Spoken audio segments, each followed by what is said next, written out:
We crack open the cold one with the crew. Rod J bringing brews, AP got the scoop. Midwest vibes, growing pints, yeah we grinding. Sales of fops and morphs, keep your minds rewinding. Across the state, spread the word, that's how we do. From the grass to the cans, always something new. Raise your glasses, cheers to the cherry sauce. And every sip, till the stories evolve. Hear news blowing up, hear the chatter. Midwest Beer Show, race in the crowd. Border on the mic with the passion and blast. Dave-C's got the knowledge for an history fast. What is up, everybody? We are back with another midway. You're getting into that song, ain't you? I know. I'm liking it. I have to put that on my Spotify, my workout mix or something. Welcome back, folks, to another Midwest Beer Show. Dave was over here nodding his head. So, yeah, back-to-back nights. Last night we had the best of 2025 with myself, and Dave was on briefly here, and we had the Alkanos. Half of the Alkanos was Ray. We had Chase from Nutmeg, and we had Shane from Shane's Craft Beer Review.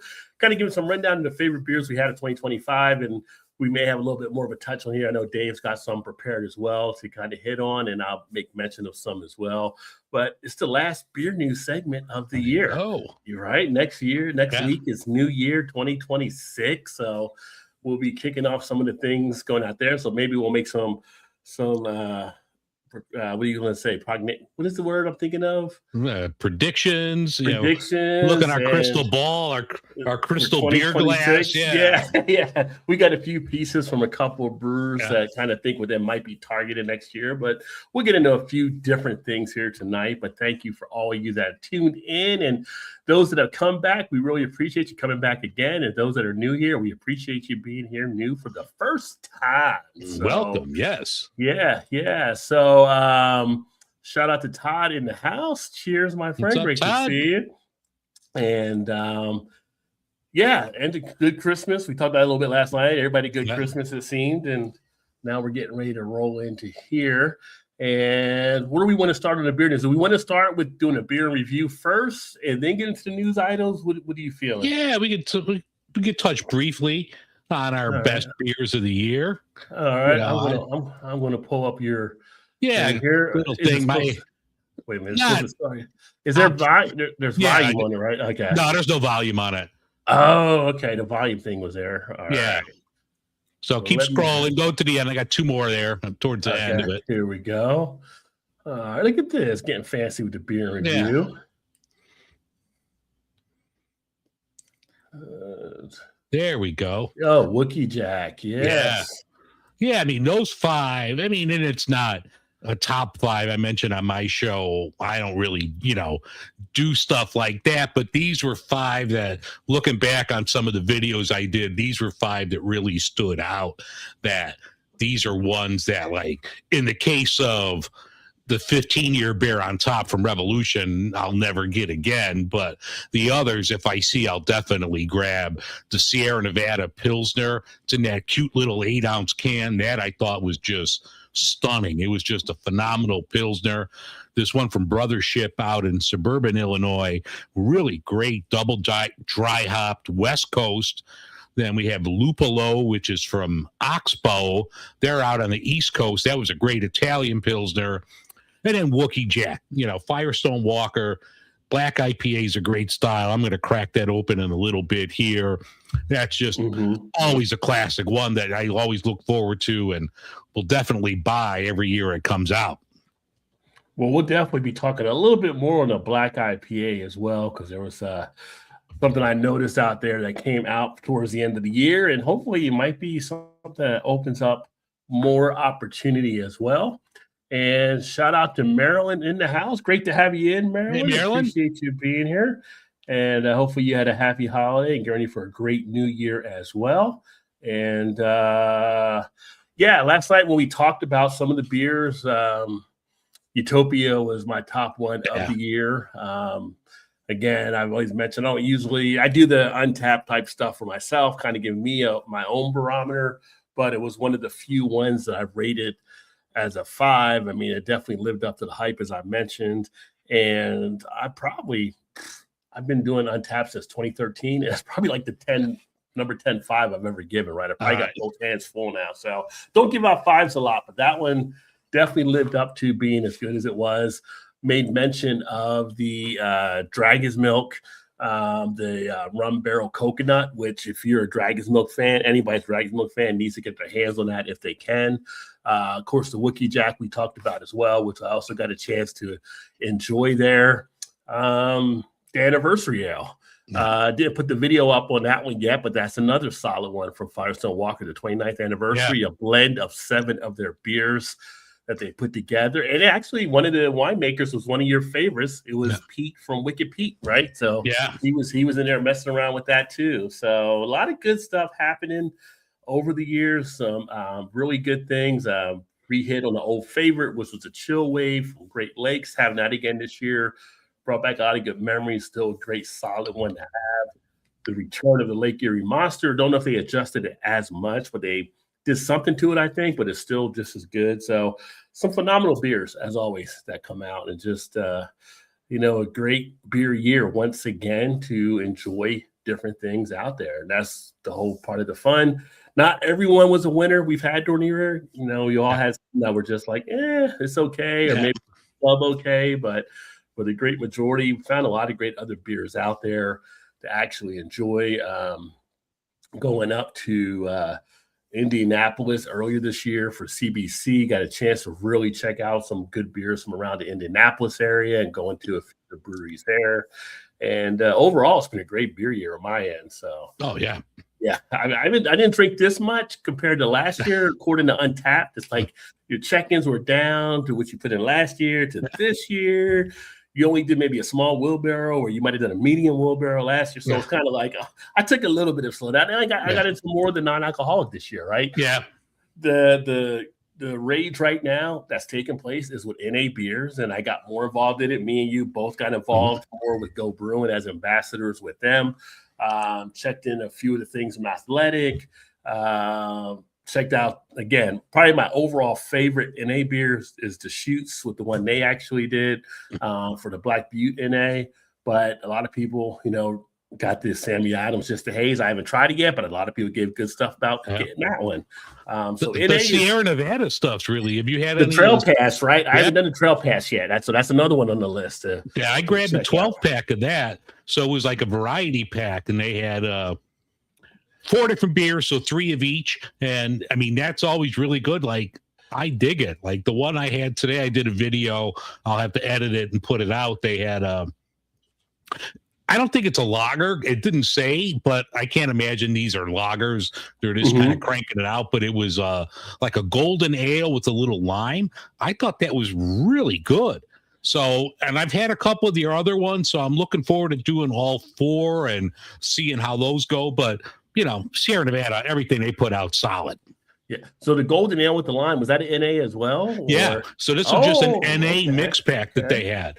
So I saw that I saw it yesterday at my Binny. So I'm like, well, let me pick that up because I am going to do dry January this year. Not that I don't want to drink, but I got to kind of lose this gut. So let me work on some things in January and, stay off the barrel aged. Yeah. Do what you got to do, right? Yeah. I mean, I got to get more of the gym time back on schedule. But But, the NA stuff, actually, I've got the one I'm going to put the review up here in the next probably week or two that I got for the winter IPA from Go Brewing. So I've got a few of those here as well. The nostalgic, I think it's Nostalgic Ski Lodge, I think is the name of it. So yeah, I think so. Yeah, I know. I got to grab some stuff from them for the month as well. I haven't decided which of their mix pack am I getting. Yeah. And cheers to you, Simo. Hope you had a great Christmas, my friend, and looking forward to a happy New Year. Simo Subs in the house. You don't know Josh, make sure to check him out, our buddy from over there in the UK. But yeah, if you guys got some favorite beers, you want to let us know and note those down in there as well in the comment section. See if we can talk about them during the course of the show as well. But yeah, all solid choices here. And I was looking at the Terp Trail. I was trying to see that one. That was that's a double dry hopped West Coast, and it was spectacular. And like Brothership, I think they're out of Mokina, Illinois. I could be wrong, but they're in like suburban Chicago. really good stuff. And that one, when I had, I was like, damn, that's good.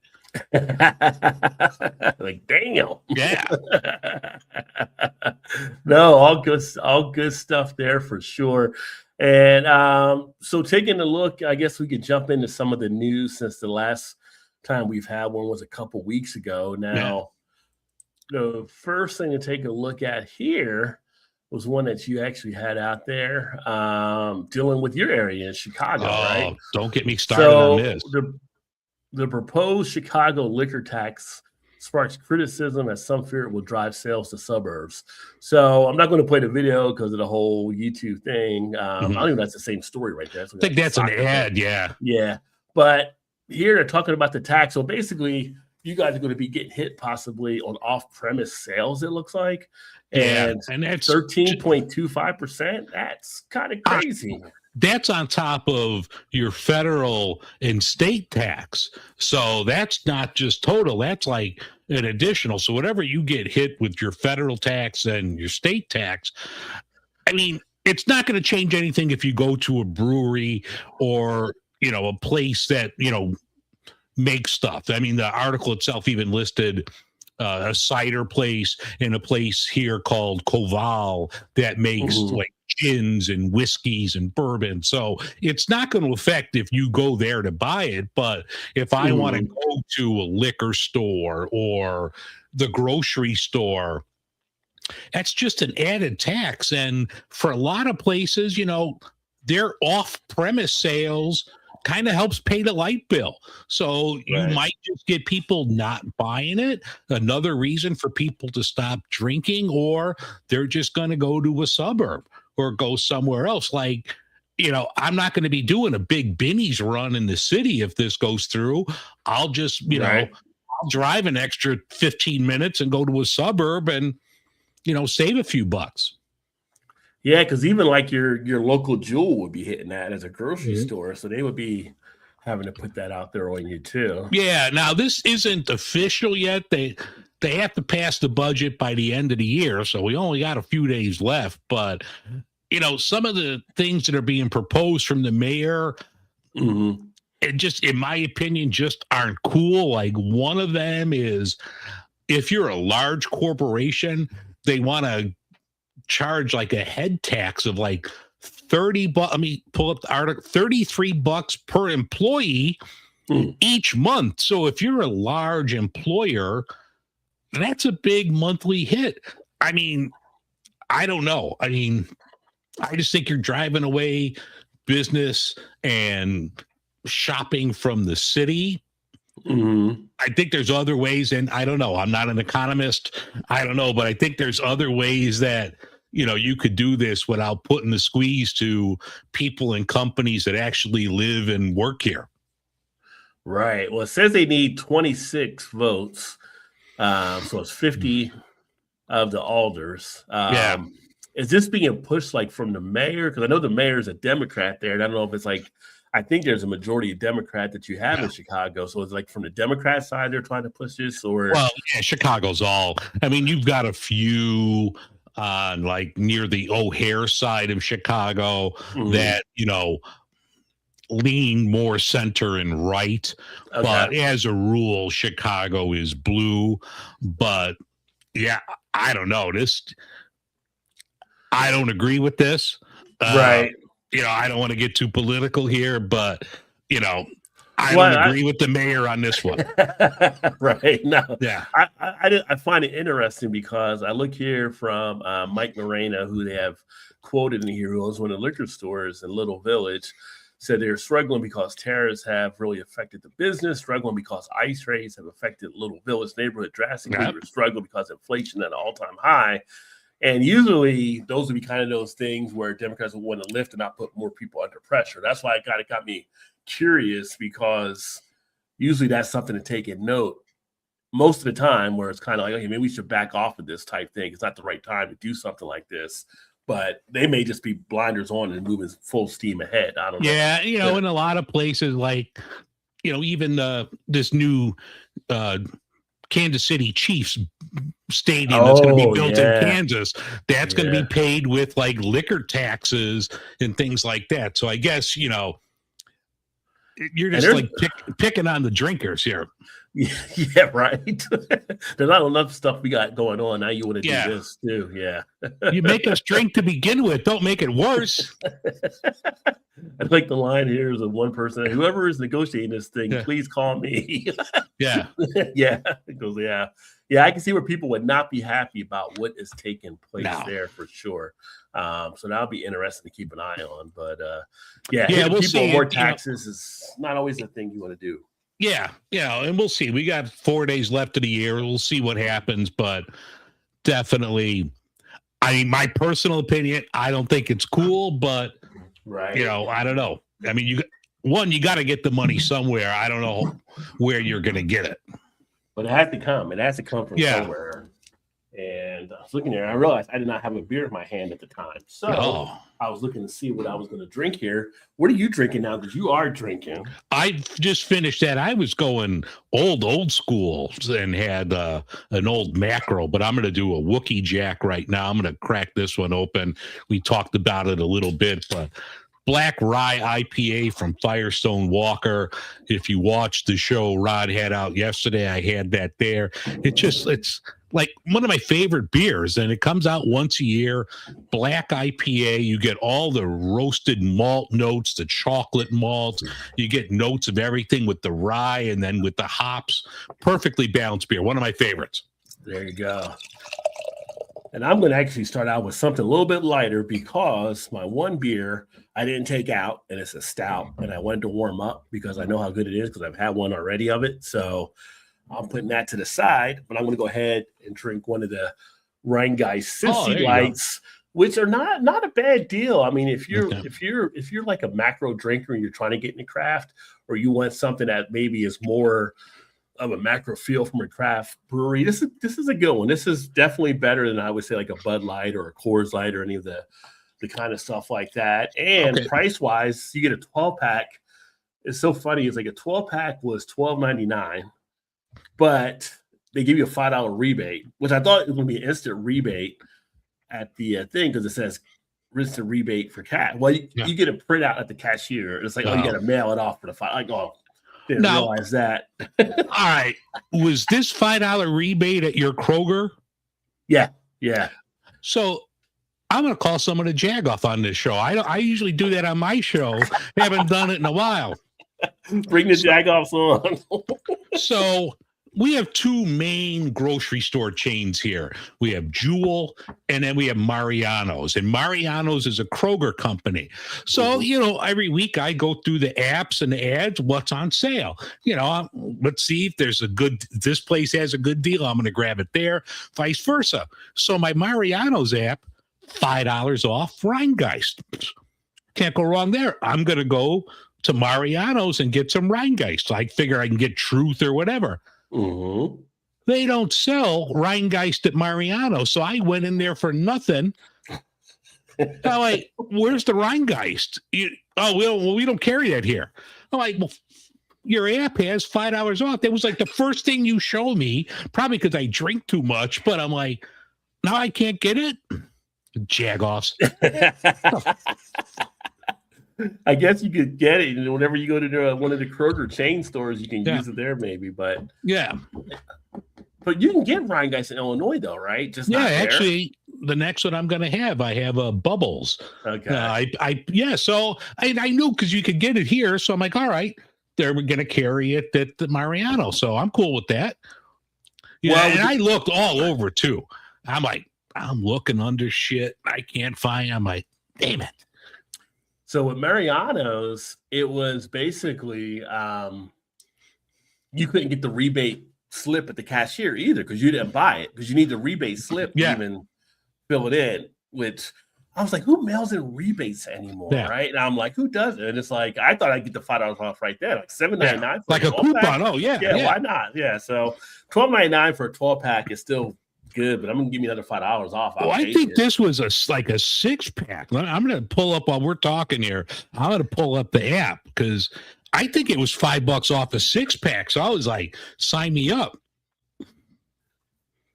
Indeed. And shout out to Simo. Thank you, sir. Appreciate the super chat, my friend.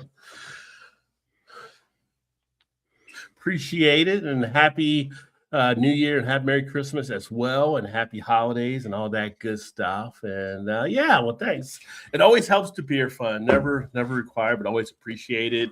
And in fact, I was going to say, for those that like to follow on the various stuff too, this year I'm getting more involved on some of the membership type stuff. So if everybody wants to look at the membership things, you can always check out the membership for the channel, or like the super chat like Simo just did there as well. So, but that's always appreciative. And thank you, sir.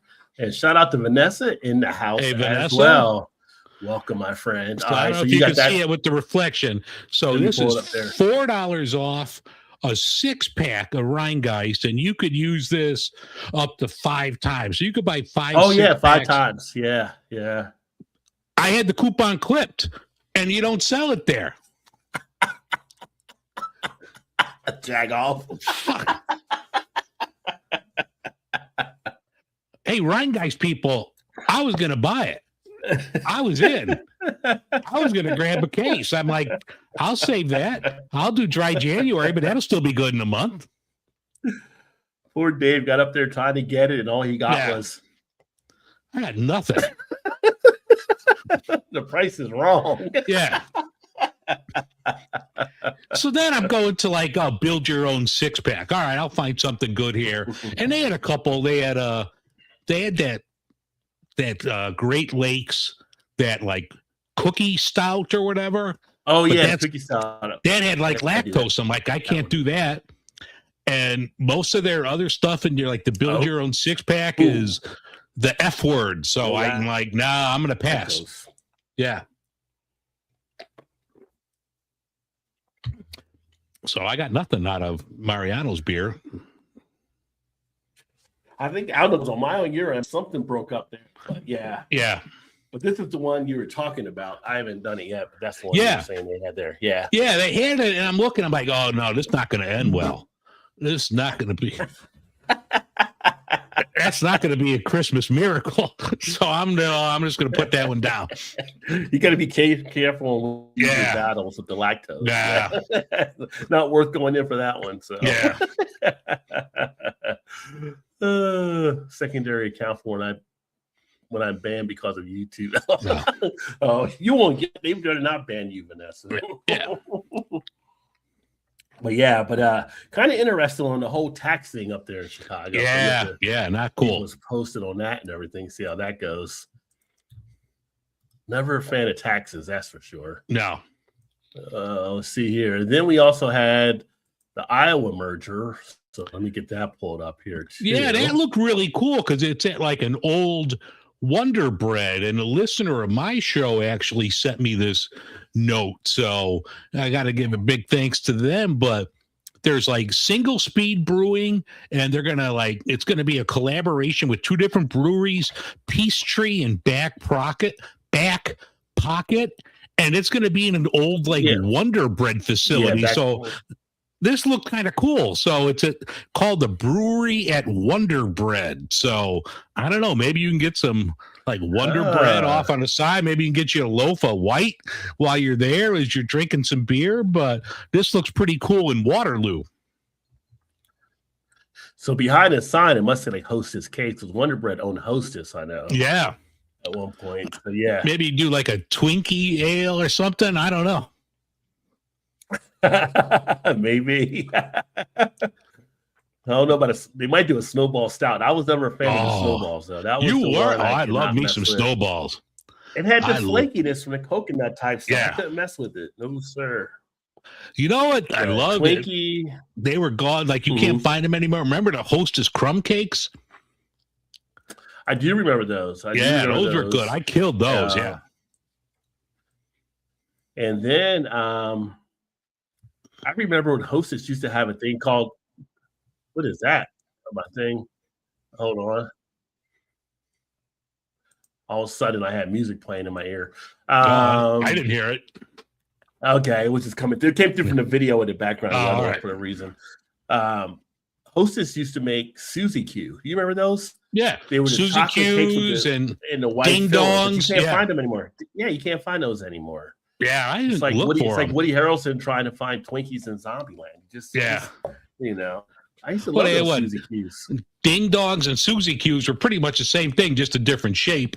Well, Suzy Q's were like a cake with Yeah. the white in between, but the ding dongs were round up. They were like along like a cylinder with and it was like more of a harder chocolate, I guess you could say, on the outside than what it was. And then the Hostess cupcakes, the regular cupcakes. Yeah, those were good. I just like the orange cupcakes, the chocolate cupcakes, and the vanilla birthday ones, and some other ones. So, yeah. Oh, the apple pie. Who didn't knock off a couple Hostess apple pies back in I the day? was a lemon guy. I was a lemon guy. I was Oh, a yeah, lemon guy. Yeah, I was always after the lemon. Yeah. Oh, those brought that's some memories from 7th and 8th grade then back in the day, getting some of those Hostess snacks. I remember when I was a kid going to camp back in the day. And you go to camp and I don't know if they still go to camp so much like we did when we were growing up, but you go to camp for like a week or whatever, right? And you go there, you were a tent and you got a camp counselor. I mean, it was kind of like that Friday 13th type setting. And it was always like the counselors to be like taking your shit, like giving us some Twinkies, like they're gonna end up trying to take all your Twinkies because they're like, "What your mom pack for your food in there?" I'm like, "What are you gonna do? You're like a kid. You can't take on the counselor at that point." But I remember them taking my Twinkies. I did not like it. Oh, man. Next year, you got to come in packing. Yeah. Vanessa she was a cherry pie gal. So there you go. The Hostess cherry. Let's see here. She was banned from a channel because I commented on a Halloween costume in 2019. And you got banned for it? I wonder what you said about the Halloween costume. They got you banned. Yeah. That had to be another interesting Vanessa story. Yeah. The Budweiser Brewery in Fort Worth next to the Bimbo factory, Bimbo owned by Wonder Bread. Okay. Well, we talked the last show about the 3 Budweiser plants that are closing. Yeah. So that's all taking place too. But yes, we had the Iowa merger. And then also, this was a surprising one for me in that we've both had this beer. And I didn't hate the beer. I thought the beer was decent. I thought it was good.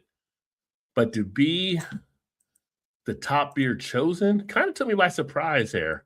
Yeah. And of course, we're talking about the Union Jack, and this was at an event over there in Brussels where they said officially the #1 American beer according to the judges that were at this event. So we've got much love for Firestone Walker and what they actually do. When we got the variety pack, Union Jack was not one of my favorites before. So it just surprises me that it came out that high over there. And you don't know like how many breweries actually enter this or what they send. But I mean, it's not a bad beer. I mean, no, not definitely. No, it's a solid beer. But to say the #1 American beer.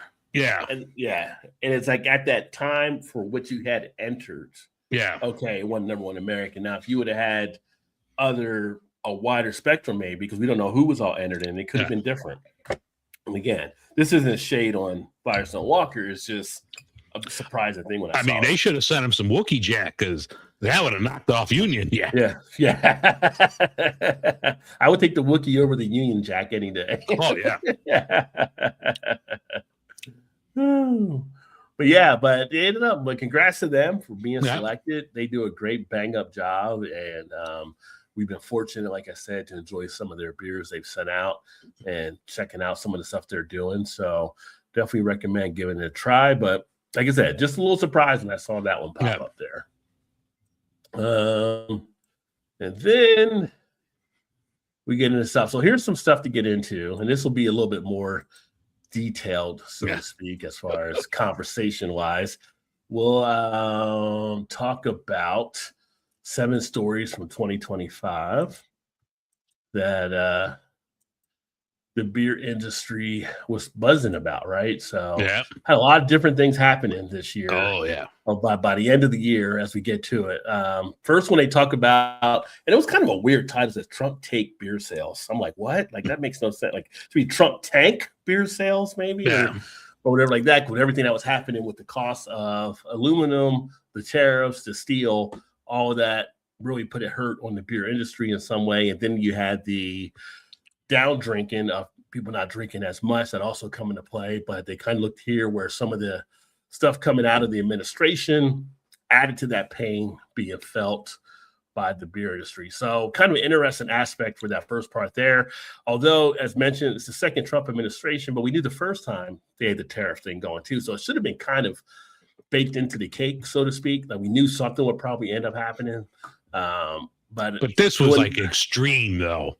Yeah, this has been extreme. And when they did it before, it was in 2017, right? So it was basically within his first year. This is also within his first year of the second term, but it'll be interesting to see how far it pushes out, because this one has come to be more impactful than it did the first time. And the first time, I know that like the spirits industry, which we'll talk about Jim Beam here in a little bit too, they took $1 billion hit the first tariffs that went around. So could it be more this time? Well, apparently the first time, if we want to go into the Jim Beam thing, we can go into the Jim Beam thing now, because Jim Beam never had to shut down in 2017 or 2018 for a year, which they're calling for now, which is kind of crazy because Jim Beam is kind of like that stable bourbon that everybody kind of knows. And people might not say it's the best bourbon or the greatest bourbon, but everybody has it somewhere or knows it. And it's kind of like, I don't want to downtrod it like it's the common man bourbon, but it's kind of like that working man type bourbon type thing. So if they've got to shut down, then what does that mean for all your other bourbons out there? What does that mean? How's the maker's mark going to be affected? How's going to be some of these other ones going to be hit out there as well? Is Jim Beam that canary in the coal mine, so to speak? So that's interesting. Yeah, and it's, it just seems like there's like 2 or 3 companies that own the majority of the bourbon makers that are out there. But that just really like struck me, like Jim Beam's going to shut down in Kentucky for a year. I mean, obviously they have enough stuff that's already made. It's not like beer where, you make a batch every, other day if you're, a big Budweiser or whatever. I mean, this is stuff that's been sitting and aging, and it's going to continue to do so. But I mean, that's jobs, that's, product on the shelf. Mm-hmm. That's not good. Well, you look at Canada being our number one trading partner in that area, and they pull stuff off the shelves, and they've got a stockpile, but they're not selling it, right? So Jim Beam isn't getting any profits and stuff. So they're not ordering anymore. So it's kind of like they're getting screwed heavily because our top trader partner is not calling, hey, we need to get more shipments up here. It'll be interesting. Like I said, Jim Beam is that one that's kind of there for everybody, but then you have to start wondering about some of the other brands, how they're going to be affected. Yeah. I mean, like Jim Beam is like Jack Daniels. It's there. Yeah. You could get it anywhere you go. Anywhere that sells liquor, you're going to be able to find like Jim Beam, Jack Daniels. I mean, those are like the staples. Yeah. And I mean, you look at price-wise, like Jim Beam, a bottle of Jim Beam with the 750 milliliter, is that what the size is for that? For like your regular bottle, I think. And you're paying, I don't know, $20, $25 in that ballpark. It's a lower end cost for your basic Jim Beam. And if they got to shut down, and you're looking at Evan Williams, you're looking at Maker's Mark, you're looking at some of these bigger brands where they're into the 40, 50. Look at, Pappy has a select market for it, but could Pappy be effective, right? Like, you don't know, like these higher things, as people talk about the affordability of stuff, there's things that to fall out where people aren't buying them as much either. So there was a thing I was reading on the New York Times, and it had nothing to do with liquor, but like you mentioned Pappy, and they were talking about the price of beef being so high. And anybody that's gone to the grocery store and bought beef, you know what I'm talking about. Like, you look at a package of beef, you're like, how much? It's gone crazy. But they were talking about steakhouses, and they were like, your higher end steakhouse, the customer that's going to a high-end steakhouse is not going to care if you charge an extra $10-$20 a steak. You're already dropping, a car payment on a dinner. But it's like your mid to lower range places, like your Outbacks. Like, remember back in the day, we had like Bonanzas and Ponderosas. They're like, and people just aren't going to these places anymore because they can't afford the extra hit on a steak. And the companies can't afford to like take a loss. So your places like, what is it, Longhorn, I believe, and Outback are really getting hurt by this. So it's probably the same with bourbon. Like people that are drinking Pappy, you're already spending way more on a bottle of bourbon than we do in beer. You know, it's not going to affect the Pappy drinker, but the Jim Beam drinker, yeah, it's going to make a dent. Yeah. Yeah, it's going to be interesting to keep an eye on to see how that all definitely plays out because, like I said, it's a select market when you start getting up to those higher price type bottles. But for your mainstream, if they're getting hit where companies might be taking their product off, they're not going to be able to step up to get the bigger bottles. So, yeah, it's it'll be interesting. So that's definitely been having an effect. But this is something, you know, we did the tariff show earlier in the year. We kind of saw it coming down the pipe and put it out there for people to take notice and stuff. So it's for us, I think, and for the guests we had on, it's not a huge surprise. This is kind of taking place. But at the same point, it's like we never saw anybody have to shut down for a year. Everybody kind of just scaled back or whatever and kind of rode it out. So this is a little bit more of an interesting twist. Yeah. Yeah. And then the second part, the second story, was the retreat of the macro brewers, as noted in the story. And this is from Vine Pair for those of you watching as well. Yeah. The piece here. And basically, you know, we had the Molson Coors shutting down Leinenkugels, which was definitely historic in that way, because with that brewery, whether you're a Leinenkugels fan or not, the historical presence of Leinenkugel and that brewery and then being shut down by Molson Coors was just a, you know, big brother took the toy away from little brother type situation. And it was like done. So it was sad to actually see that, and that community got hit hard because that was like a big thing for the community too. Oh yeah.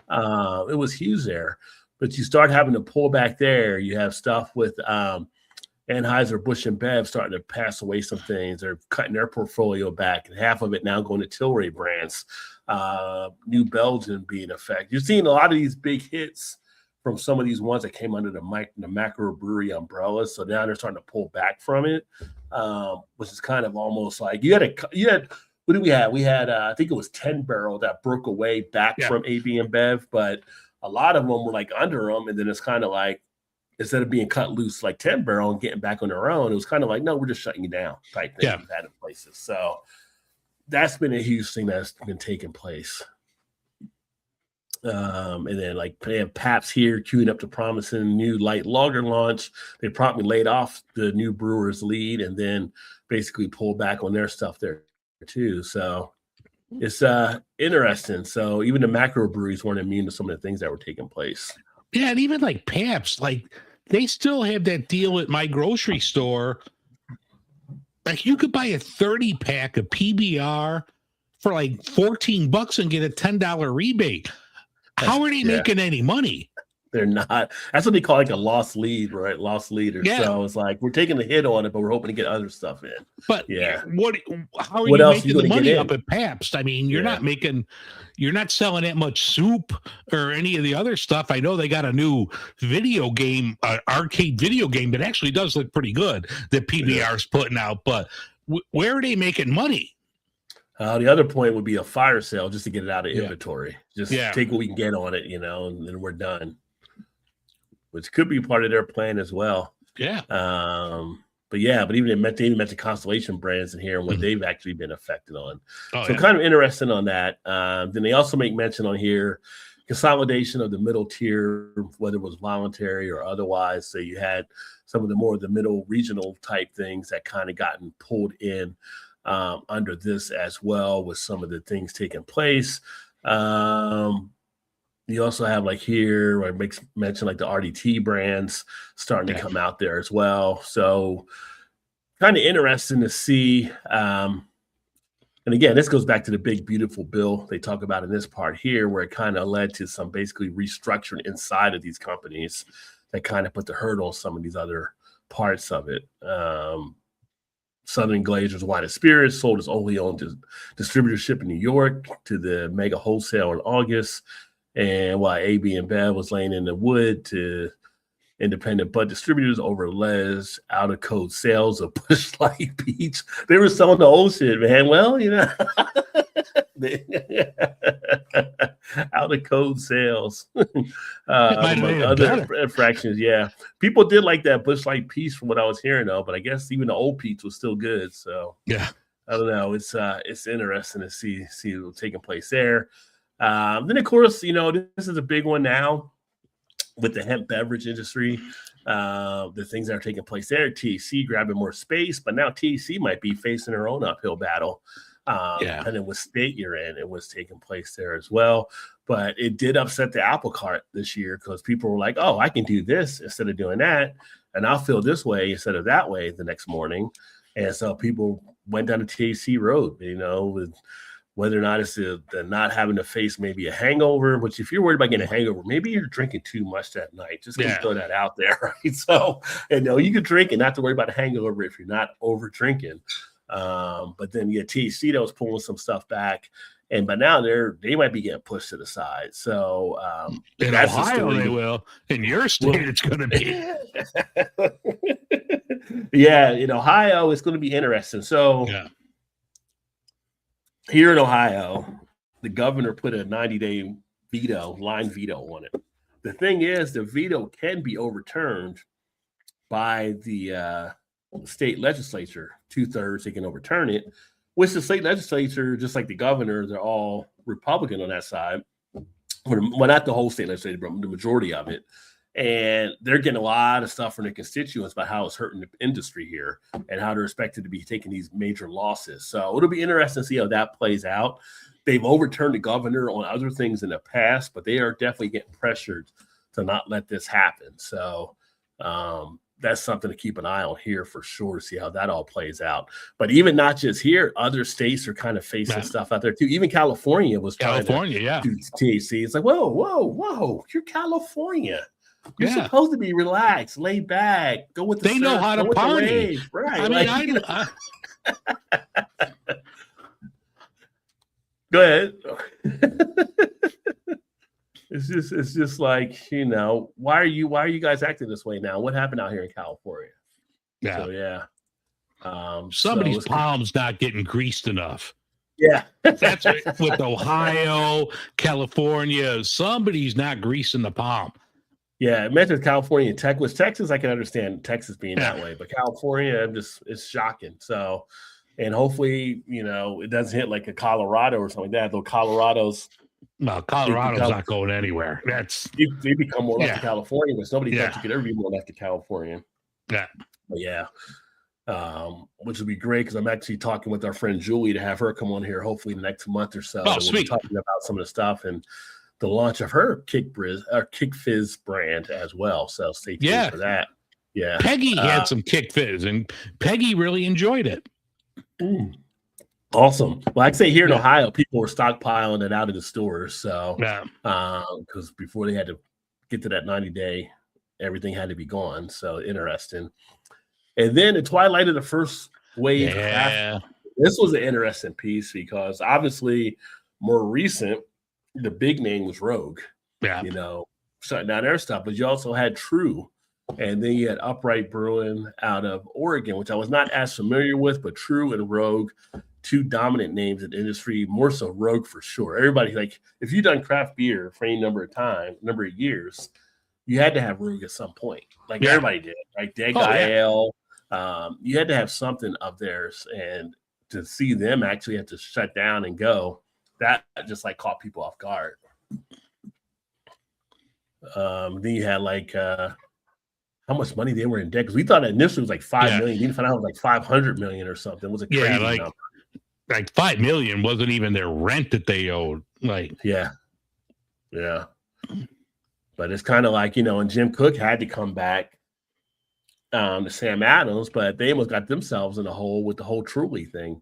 And one day Truly's on top of the world. Next thing you know, it's getting stepped on by everybody, right? So like Truly was right behind what was it, White Claw. Like when Seltzer started coming around, like 2020, I mean, it came out a few years before that, but Truly wasn't that far behind White Claw, and they kind of just got step aside, son. White Claw's coming through, and everyone else, and like, Truly, like, I don't know. I mean, you see it out there, but when was the last time anybody bought a Truly? Yeah, that's the thing, right? I mean, with Jim Cook, I mean, they're still making money off that Twisted Tea. That's probably their leading money maker. Yeah, the Twisted Tea still sells. Yeah. Yeah. Well, your point there was led to the other one that's listed here too. Like, when's the last time anybody did it? It's the same thing with Anchor, because Anchor's listed on here. Yeah. Seeing them have to get down. They actually went down last year, but they haven't made a mention in here. It's kind of just talking about when they went down. And again, our friend over there at the Greek Yogurt purchasing them, but hasn't really done anything with them yet. So,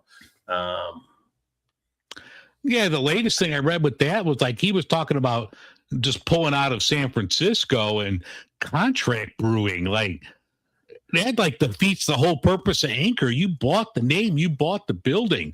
It's a San Francisco company. If you're going to contract brew that anywhere else, I don't know if I'm buying it. Well, it's a San Francisco icon too. Yeah. But well, it says no one here. Through tipsters tell me they're starting to see a few signs of life at the San Francisco firm. So we'll see. Yeah. They're keeping an eye on it. Yeah, and the guy who wrote this article, Dave Infante, his fingers on the pulse of everything. So Dave's if tipsters are telling him, he knows something. Yeah. And I had a chance to meet Dave earlier this year. I was at the Ohio conference, and it was awesome. Yeah, he's definitely right on it. He's like, ace reporter out there on the man on the beat, so to speak. So, and then we had the March of the Ready to Drinks. RTD just came in ablaze. If it wasn't the NA, it was like the RTD was probably the second biggest story you were hearing about. So many more people were kind of turning that way as a competition for what beers face. So whether it's a twisted tea, whether it's some of these RDT cocktails. Like I've got a couple of videos coming out on the Off the Rocks cocktail series and a few of the things they're doing. It's $9.99. You get a 20% drink ABV, and it's just like a nice, cool cocktail to chill with, right? So you're looking at that versus some of the craft beer prices. You're like, well, I'll just get this, and I'll just sit here and watch a movie or chill or whatever I want to do. You had the Surfside, the Sun Cruiser. They're talking about here in the article, but Cutwater making their name. Cutwaters was a big name this year. People were seeing them grow. So you're seeing a lot of these RTDs start to take up space. And, when you go into some of your stores, your grocery store, your beer store, you've got some pretty good cooler space now dedicated to RTDs. Yeah. I mean, I'm sorry. I was just making a face. I just opened up an NA, one of these. We were just talking about it. This is Sierra Nevada's Trail Pass Hazy. When I opened it, I'm like, somebody smoking weed in this? I mean, I'm in my office. There's no one in here smoking weed. I'm like, what the fuck is that smell? And this does not smell good. It doesn't smell good, or is it just too dank, too resiny? Because resiny would be the weed smoke that you weed. Yeah, it doesn't smell good. It's funky, like a funky aroma. I mean, it tastes better than it smells, but what's the date on the candy? Does it have it on it? I'm gonna spill the rest of this shit. I thought you put it all in the glass. Yeah. It's not that bad. Only like a couple months old. Okay. Well, there goes my Sierra Nevada sponsorship.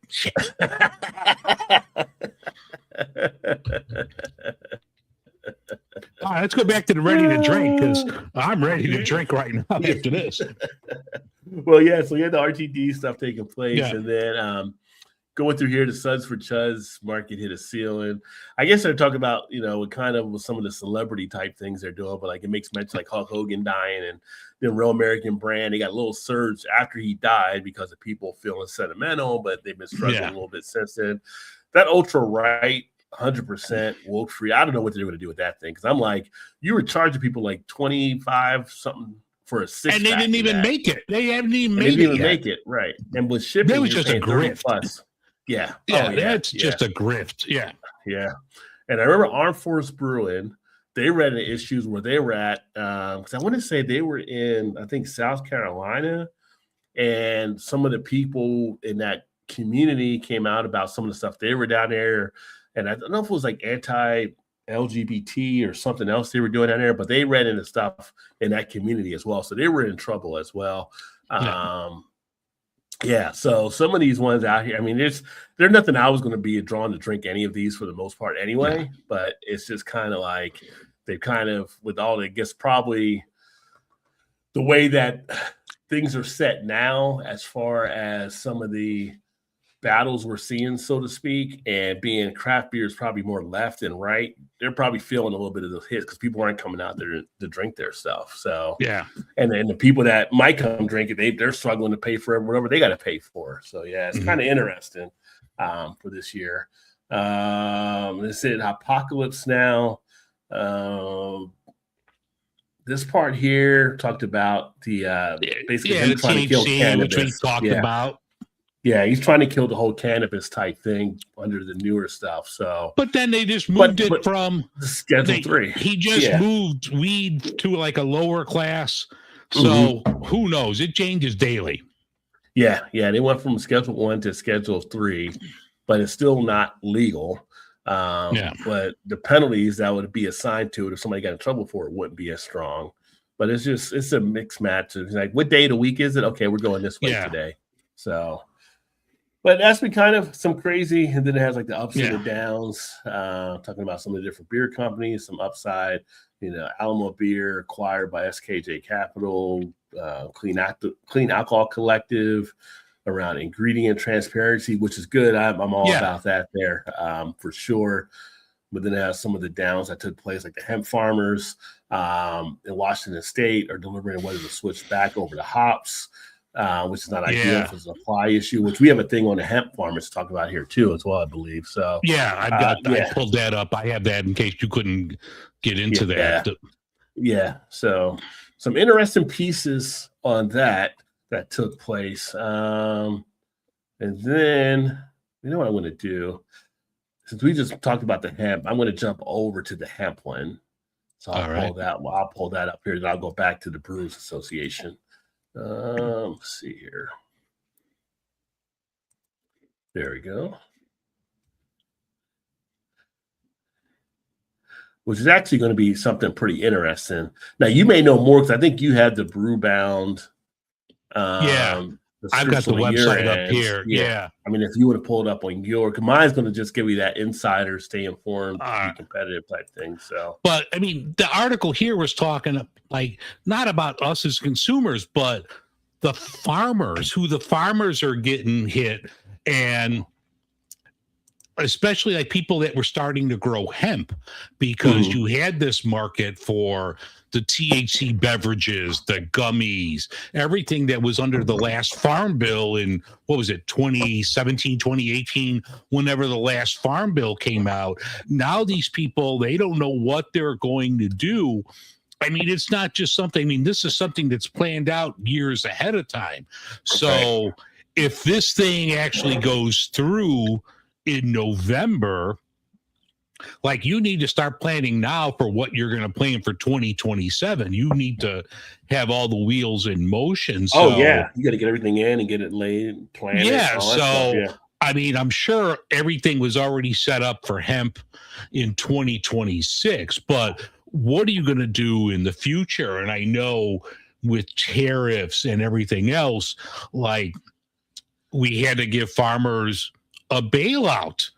Go figure. Right. So what's going to happen with this? Are they going to go to different products? Are, like you mentioned in Oregon, they're going to, some of them are just going to start going back to hops, but now you have people that aren't drinking as much. So is even that going to be profitable? I mean, you just might have to go to some other grain, and we'll see how this cycles out, but you might have hop shortages and you might have hemp shortages coming up in the next couple of years. It's not going to hit us now, but looking like down the road another year or two, it's not good. And there was a thing from the Kentucky Hemp Association, and they were just saying it's going to have a devastating impact on the farmers and small businesses by destroying genetics developed to conform to the definition under the 2018 Farm Bill.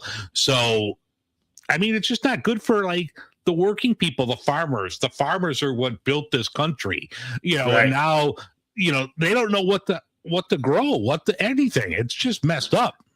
That's because the people that are doing it have never farmed in their life. So,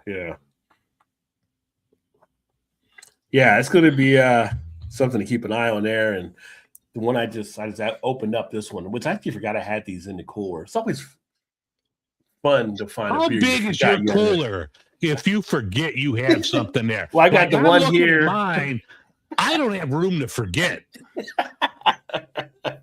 I got the one here. Rod J beer cooler. Like, oh shit, I haven't another seen one this. back there now. Yes, I Yeah. got this one, and I got another one over there now.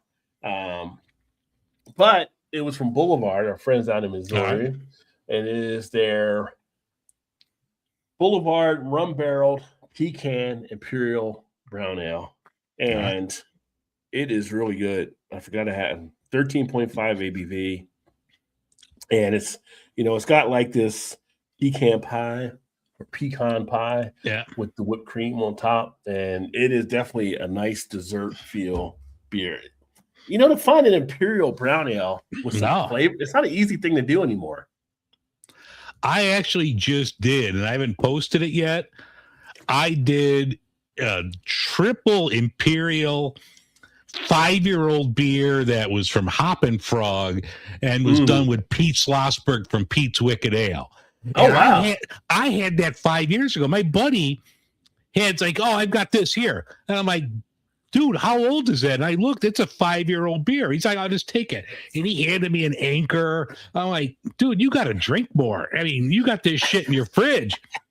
But the triple imperial Pete's held up well 5 years later. Wow. Hop and Frog does some fantastic beers. Yeah. So I definitely recommend people checking them out for sure. Let's see here. Pull this up. So we also had a recap, which was done by the Brewers Association, the Year of Beer 2025. And interesting numbers, people were kind of freaking out. Oh, it's over. Beers are going down. The number of small and independent breweries in operation they had totals 9778. It really didn't go down that much at all, if anything, actually. Because I think last year was more around 94, 95. I think, and last year we were down 40, I think. Yeah. I think this year, by the end, we might be even up a little bit more. No, it said like, or is it? There were 268 openings and 434 closings. So definitely took a small hit. But So we finally probably hit that 10,000, bumped our head on the ceiling, and it came back down. Yeah. Yeah. But 97, 78, I remind people, in like I think it was 83 or 84, we only had like 350 basically breweries in the country. Oh, yeah. Even look at like 10 years ago. It's probably more than doubled. Actually, one of the people in this piece, Matt, who's the economist over at the Brewers Association, I think I'm going to have him on in a couple weeks, working out the details on getting him on and going to talk more about like the numbers. And, I don't see the sky falling. I kind of see this as you're just kind of thinning the herd, leveling things out, and we're going to go from there. But I think everyone talks the sky is falling. I don't see it that way. Yeah, I commented on someone's video a few weeks ago. They had a chat, and somebody was saying the bubble was bursting. Or like, there's no bubble bursting. If you have any knowledge of the business cycle, this is just basically the contraction that takes place. Yeah. We got expanded a lot of stuff out there, a lot of breweries, and it was just, I can basically say it was just too many to meet the appetite of your drinkers. So as people started drinking less, and you also had some of the affordability costs coming in, that was going to lead to some contraction in some places, right? So it's just part of that business type cycle.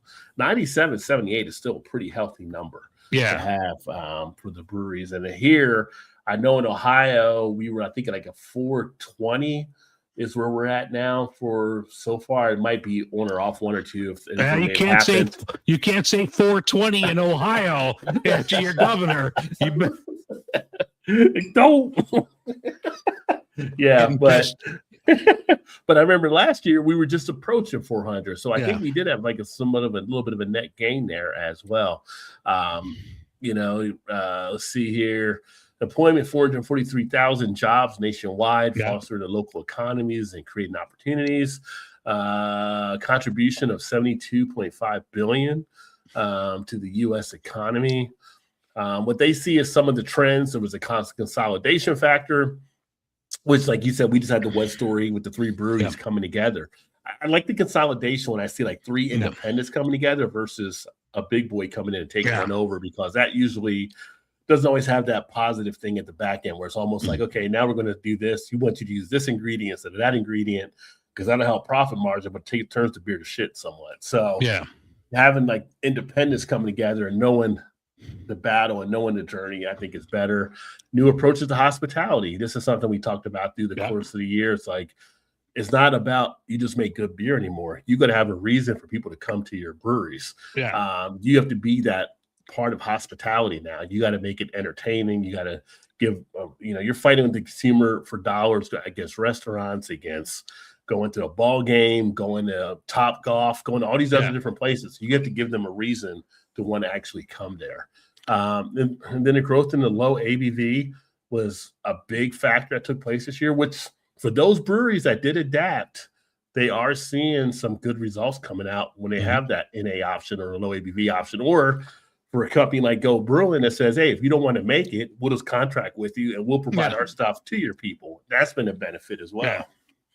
Well, look, I pulled up the raw data from the Brewers Association, and we have twice as many breweries that we did 10 years ago. In 2015, we were close to 5,000. We're close to 10,000 now, and the number stayed pretty stagnant.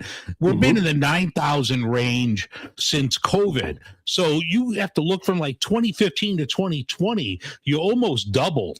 So it's been leveling off, but there's not many businesses that can get a double in growth and continue to going. Sometimes there's just, this is leveling, and now we're going to see who stays, who goes. But for a beer drinker like we are, there's never been a better time. There's so many good places out there, and many of them are within a chip shot away or a walk away from just getting some good, solid beer that we couldn't get 20 years ago. Right. That's what some people, I think, fail to either remember or fail to know of how good things are right now in the beer world. And to be a beer drinker now, it's like you couldn't ask for a better time with all the different stuff being done and the experimentations and just the different things that are coming out. I mean, it's crazy. It's a great experience. And shout out to Ryan in the house as well, Cincy Brew Dads. Cincy Brew Dads, another great channel to follow. Pecan pie beer, it is awesome. It is awesome. I didn't mention this one last night during the show because I forgot I actually had it up, but I didn't fully rate it out yet because I didn't put the review up. So, but yeah, as far as a beer to have this year, it's one of the top ones as well. He said one of the highlights of the Higher Gravity Beer Event calendar from this year. Yeah, if you can get your hands on this one, definitely recommend. I still got the Neapolitan beers I got to do for them as well. Boulevard's always doing some nice stuff out there. And, they had their own issue last year, and they worked it through with the employees taking control. That's why I didn't, pull away from Boulevard. And the employees were like, no, we got it covered. Give us a shot. We're going to blah, blah, blah. And they handle what they need to handle. Take note, founders. And then they were able to, keep things going. So, major events also, Great American Beer Fest, 28,000 attendees and featured 2,000 plus beers from 386 producers. Remember, a couple years ago, they were basically trying to figure out what to even do there because their beer numbers were down so low. That's when they started getting more of the RTDs in and more of the spirits, but it was kind of like they were like almost looking like at a battle after COVID. And now look how much they have. 2,000 plus beers are still coming in. So they're still having some success. The World Beer Cup, 8,300 entries in that from the 49 countries across the globe. And you also had beer weeks, communities across the U.S. had American Craft Beer Week, which we know there were different states doing that here. And it's been good. So it's not as bad as what some people will make you think it is out there. Like the sky is not falling. It's not Chicken Little right now. It's just basically going through the contraction phase of a business cycle, and it'll go through, and basically you probably need it because we got some craft breweries that are making some beers. You're like, So, we start to get those out and we start to move other ones in and kind of go from there. And stuff. Thin the herd out a little bit. I mean, you had people that were getting into it for money reasons and not for beer reasons. So I think you eliminate them and we'll get more brewers into this. I'm excited. I think we're still sitting in butter over here. Butter. Yeah. Cheers, Az. What's going on, Hey. homie? Happy Merry Christmas and Happy Holidays to you as well. And yes, too many great options. I mean, there's a lot of great options. Actually, Az is down there with Todd in the Louisville area. I just saw what's the one brewery? One of the breweries in there has a funky option coming out. It's with Gallon Fox. If you get a chance, check out Gallon Fox. They just had a release coming up this past weekend as well on a new beer they were doing. I just returned from Jungle Gyms. I try to stay out of that place because if I go there, it's just like, don't let me go in here with the card. Take the card, honey. Don't let me have the card. If I go in here, everything's coming out with me. Two nice stouts there from Perennial, Artisanal, and Mass Landon. See, you pay a visit. I could. Last time I went there with Todd and Shannon, it was just like carts were full. I was like, what am I going to put all this stuff? You know, I'm trying to get stuff out of the cellar. When I go there, it's always adding stuff to the cellar. But I got to go back to my Kroger tomorrow, and if that Bourbon County Stout's on draft again, I'll probably grab a glass of that while I'm shopping. $8 for a 12-ounce pour. Yeah, there you Makes sense. Yeah. Makes it hard to choose. Sometimes it does. That's true. Yeah. Thank you, sir. Yes. Yeah. Hopefully, you guys having a great holiday weekend down there, and hopefully, as we get you up here for the beer fest, I know Todd told you about it in February, so keep posted on that. But yeah, so it's like the sky's not falling. It's just the things that's happening right now. This one here, let's see.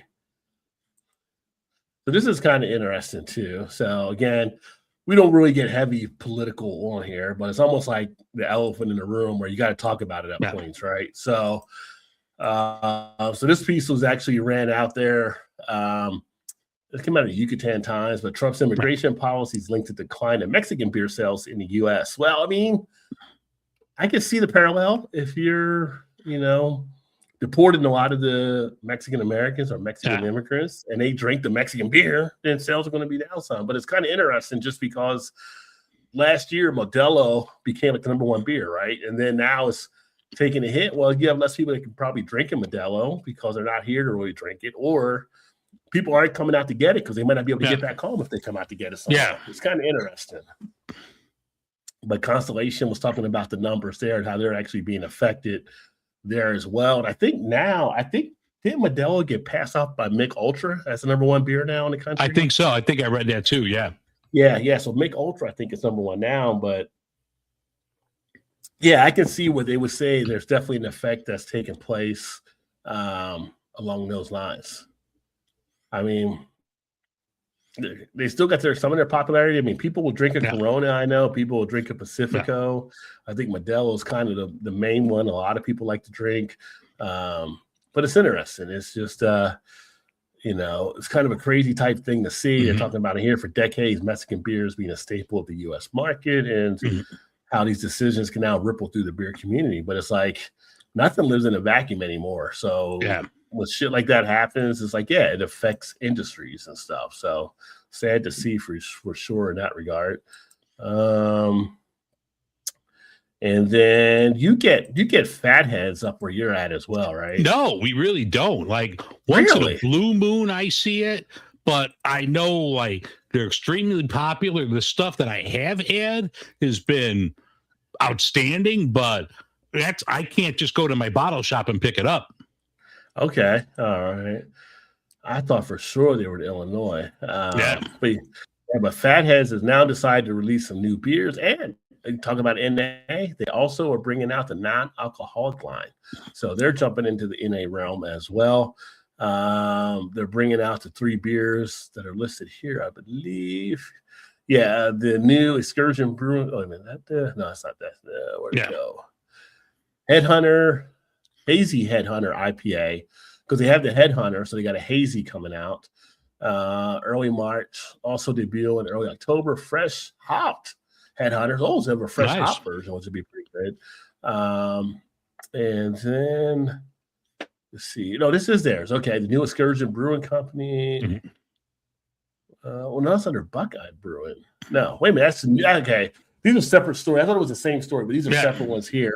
The New Excursion Brew Company, they're going to have a wild berry, ridge tart raspberry, and an easy peasy Mexican style, and a dust. But those are the Excursion. Looks like it's all NA beers, so that's probably just going to be like an offshoot then. Yeah, range of non-alcoholic beers. Yeah. And then Buckeye Light will be the sole offer from the Buckeye Brewing Company, which Fathead acquired a few years ago. Oh, so Fathead actually owns all of these, but they're putting it out under a different name, it looks like. Yeah. With the New Excursion, it's kind of an offshoot from them. It's kind of an interesting way to actually do that, though. Yeah. I mean, you would think because they have the name, you know, if you were to do something, hey, Fathead NA, just like this Sierra I'm drinking, you know, why put a different name on it? You know, you have a name that people know and trust. Right. But unless they don't want like somebody that's strictly non-alcoholic thinking this is going to be something that's regular. But, you know, I look at it from my point of view. Like I'm a beer drinker. I'm going to grab something from Sierra Nevada, from Deschutes, from, you know, you got that Guinness NA that's good. Right. You're going to go to a place that knows how to make beer. Yeah, it's almost like what do you give up by doing it this way? Because if you've got the name and the trust behind your beers, I would think as a consumer, you might be more apt to try that one versus if you saw, well, I don't know who this Excursion company is. I don't want to mess around and not like it or whatever. But you would think, but if it said Fatheads, you'd be like, I'll give it a shot. Fatheads usually does a pretty good job. I mean, unless, you know, they have the Fathead name on it, like Excursion from Fatheads. I don't know what their branding is going to look like. Right. I would definitely want to tie back to that power, though. Yeah. But they also have the Crumbleberry, Cinnamon, and Vanilla Honey Blueberry Ale, which was previously a limited release in 2025, will now be year-round. That could be something to definitely take a look. Crumbleberry Cinnamon. Yeah, that might be something to try. Limited variety 12-pack feature of 4 beers in the Bumbleberry family. Nice. Joining the original Honey Blueberry with the Crumbleberry, Stumbleberry, Imperial Blueberry, and exclusive to the pack, Bumble Shandy. Availability late April to late August. Okay, so they got some stuff happening. So yeah, Fatheads, people love Fatheads in Ohio. They put up some pretty good stuff, and you know, I volunteered their booth a few times at the beer fest, and lines are usually in pretty good distance for people that want to try their beer. So kudos to them in that regard. Well, I'm going to have you grab the next segment because I got to do something real quick. I'll be right back. Okay. He's got to do something. So let's see here. Let me slide on down. Okay, so there was actually a piece that came out in VinePair that I'll share with you guys here, which is kind of interesting. Yeah, I agree. The Crumbleberry definitely has my interest as well. And they asked 11 brewers what they thought might be some of the next big things to happen. Pimp My Sleigh, always good too. Yeah, we still got some of the Pimp My Sleigh at Kroger. I may pick up some Pimp My Sleigh tomorrow now that I think about it, because last time I was there earlier this week, they still had some. But they were asking 11 brewers next big style in 2025, right? So again, this is just from 11 that they ask. You ask a different brewer, you get a different answer every time for the most part.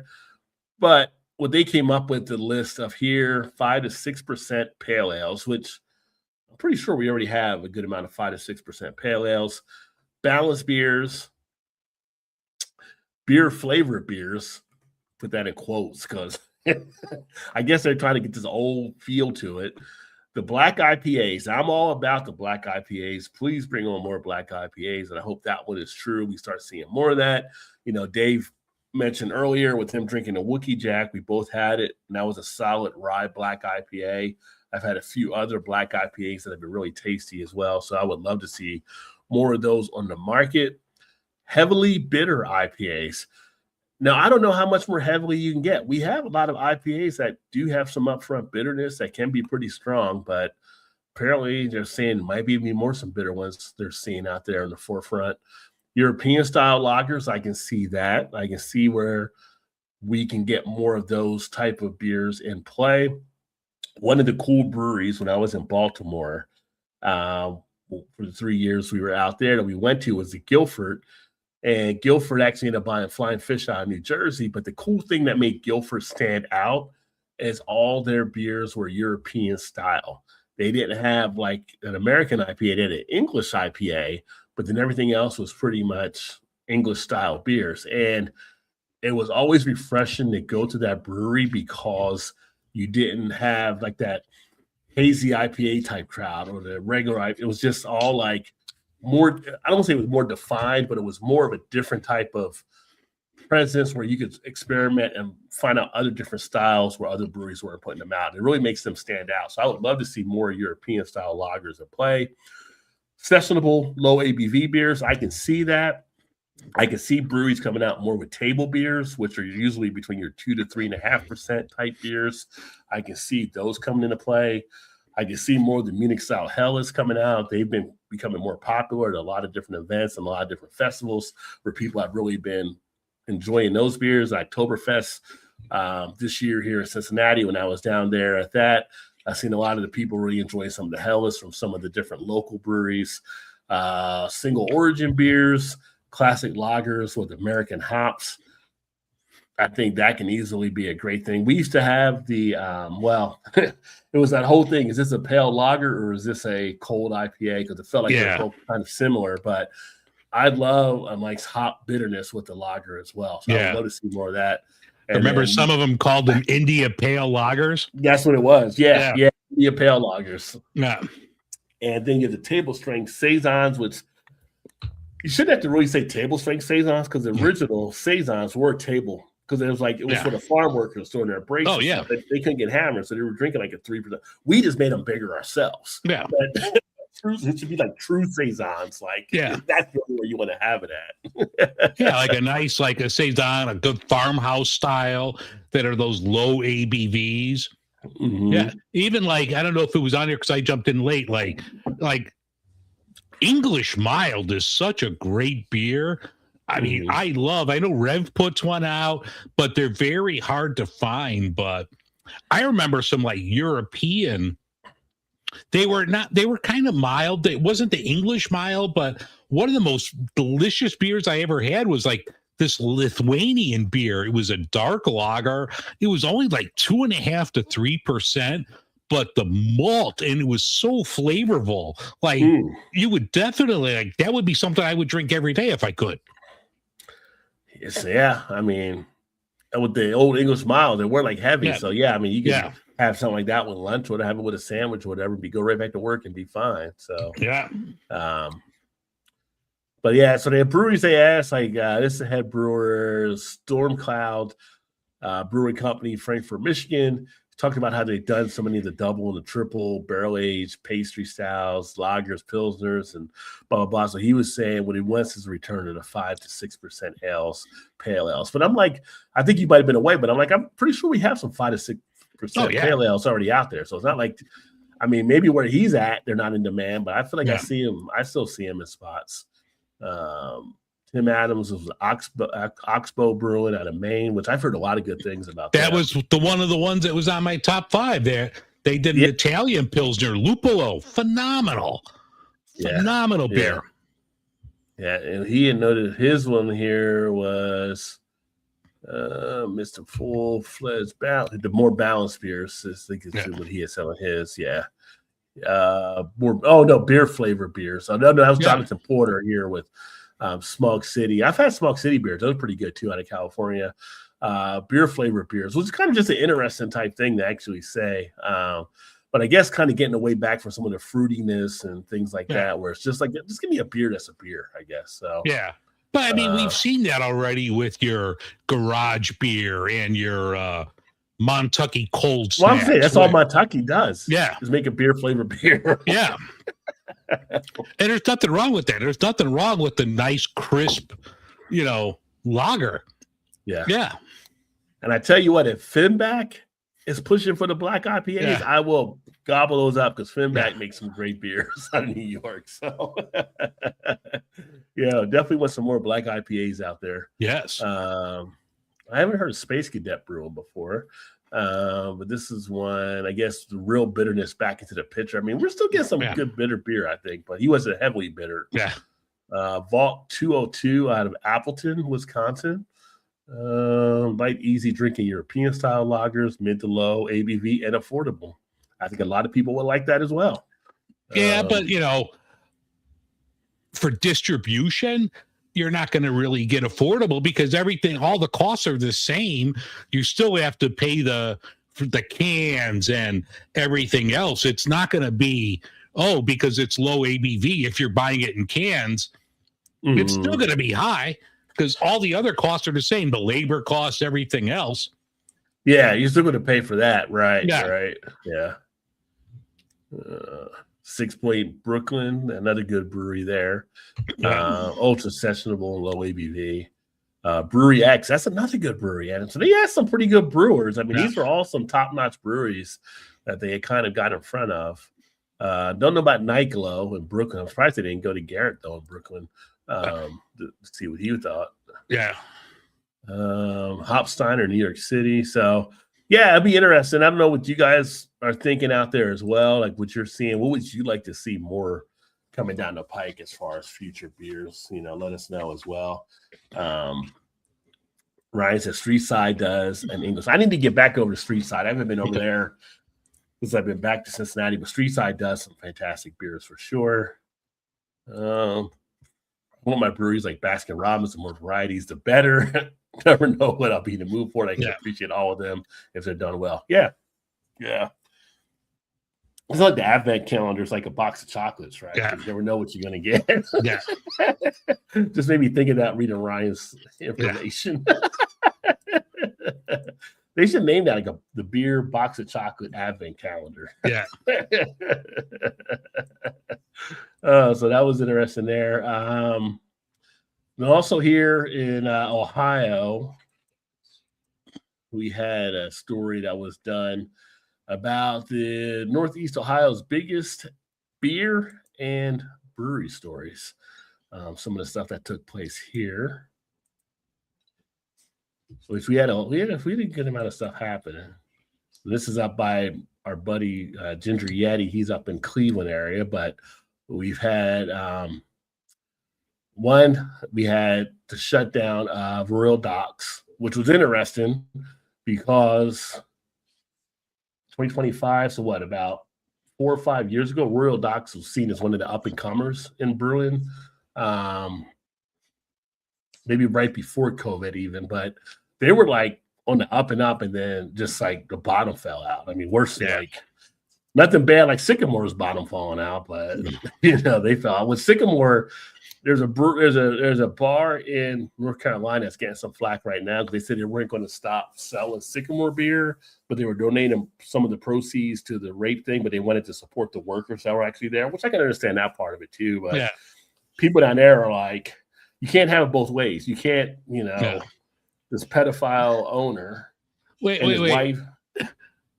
I got to stop you right there. Not that that's not serious, but on the thing you have on the screen, if you look at the top right, is that an ad? I just saw Soul Glow. What on the top right? Here? No, like on here? the right. Yeah, right there. Keep that playing. I thought I saw Soul Glow. I'm like, wait. Is that coming to America? Coming to America flashback? It's something with a dog. No, go to the beginning because it said Soul Glow. No. It did. Let me see. I think it's just ads that were going. All right, well, it was Soul Glow. I'm like, oh, Eric LaSalle, where are you? What did happen to that guy? Yeah.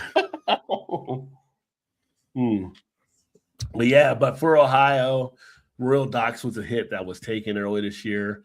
But on the upside, a lot of winning big at Great American Beer Fest. 21 medals went to Ohio breweries for Great American Beer Fest this year, with Fatheads winning 6 of them. We just talked about Fatheads and what they're doing. 5 medals along with one of the prestigious Brewery of the Year honors. So shout out to them. But beer in Ohio has got a good ways to go. The Brew Kettle, keep it moving. Brew Kettle is one I don't think I really talk about them as much on here, but they're another one that's a hidden secret here in Ohio that they really do some pretty good beers as well. Had a chance to meet their owners in the past. But they got a lot of good things that are actually happening. And they acquired Terrestrial Brewing out of Cleveland earlier this year. Also bought and reopened Acronym Brewing. So they're keeping some people alive and keeping some things happening. So shout out to them. Annual list of top 50 craft breweries. Fatheads for the first time, Rheingeist, Brewdog, and Great Lakes Brewing were also all listed there. Although, I don't know, Brewdog's kind of, I don't know about the one in Cincinnati, they closed that one. So we don't even have that one here now. But they have it in Columbus still. So Brewdog's always questionable because they do some stuff that makes them questionable. So I haven't had a Brewdog beer in a while, but yeah. Yeah, it's been years, but the other Rheingeist, Great Lakes, can't go wrong with them. Yeah. Northeast Ohio breweries garnered awards in several competitions. 8 Ohio awards, won at Beer Cup with a Mega and Fatheads. And 83 Brewery of Akron, Woolly Pig Farm Brewery of Fresno. I have not had anything from them, but I've heard their name out there being mentioned. U.S. Beer Open Championship, Collision Brewing Company. Cleveland Oktoberfest, Fredtoberfest, Coveted Beer Best of Show. Fatheads won 4. Crushies are the awards that we actually do. We're judges for the Crushie Awards, so in different categories. A Fathead won 4 there. Bookhouse Brewing announced it's closing at the end of the year, casualty of financial challenges, but said the owner of Brewer Vaughn will become the brewer at Rocky River, so they're going into another area to reopen. But yeah, I mean, you say you're gonna have some hits, you're gonna have some losses. Let me see here. Magic City started in Barberton in 2017, moved to Akron in 2019, expanded with the Rabbit Hole with the former Arche Brewing, so they're still keeping it moving there. Destination Cleveland, 6th annual Cleveland Brewery Passport Program was the largest yet. 46 breweries participated. So if you're around that area, they have a passport program. You go to different breweries, you can get it stamped, and then you get like different things for doing it. So great opportunity for people to learn about the different breweries. Great Lakes did a revamping of its menu and decor, which I got to get to that brewery at some point. Oh, I've been there 3 times. I made a trip.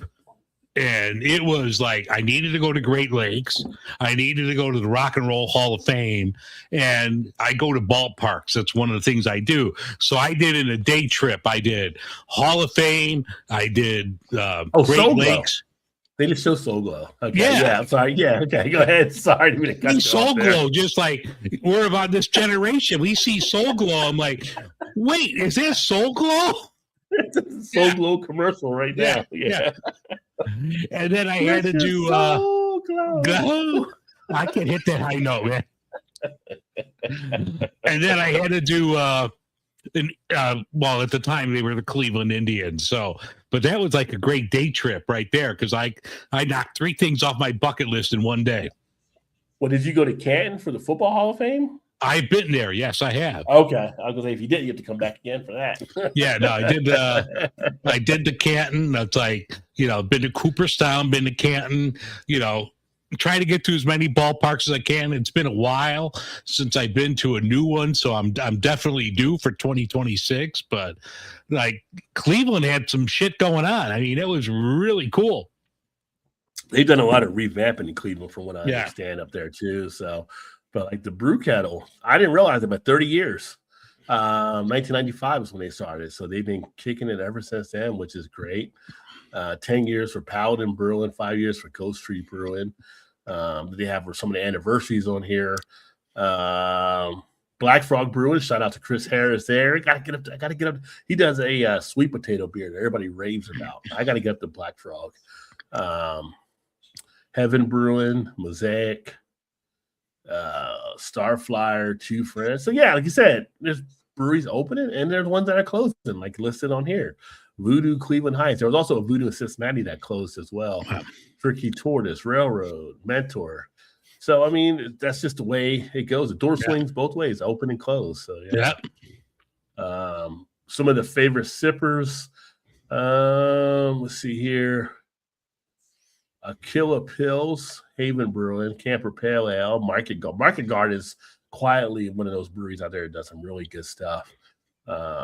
Lock 15 and their Cascade Locks Pale Ale, and Instigator Double India Pale Ale, Dunkin' Pumpkin Ale, Dunkin' Pumpkin Ale. Holy moly, got a little ring to it.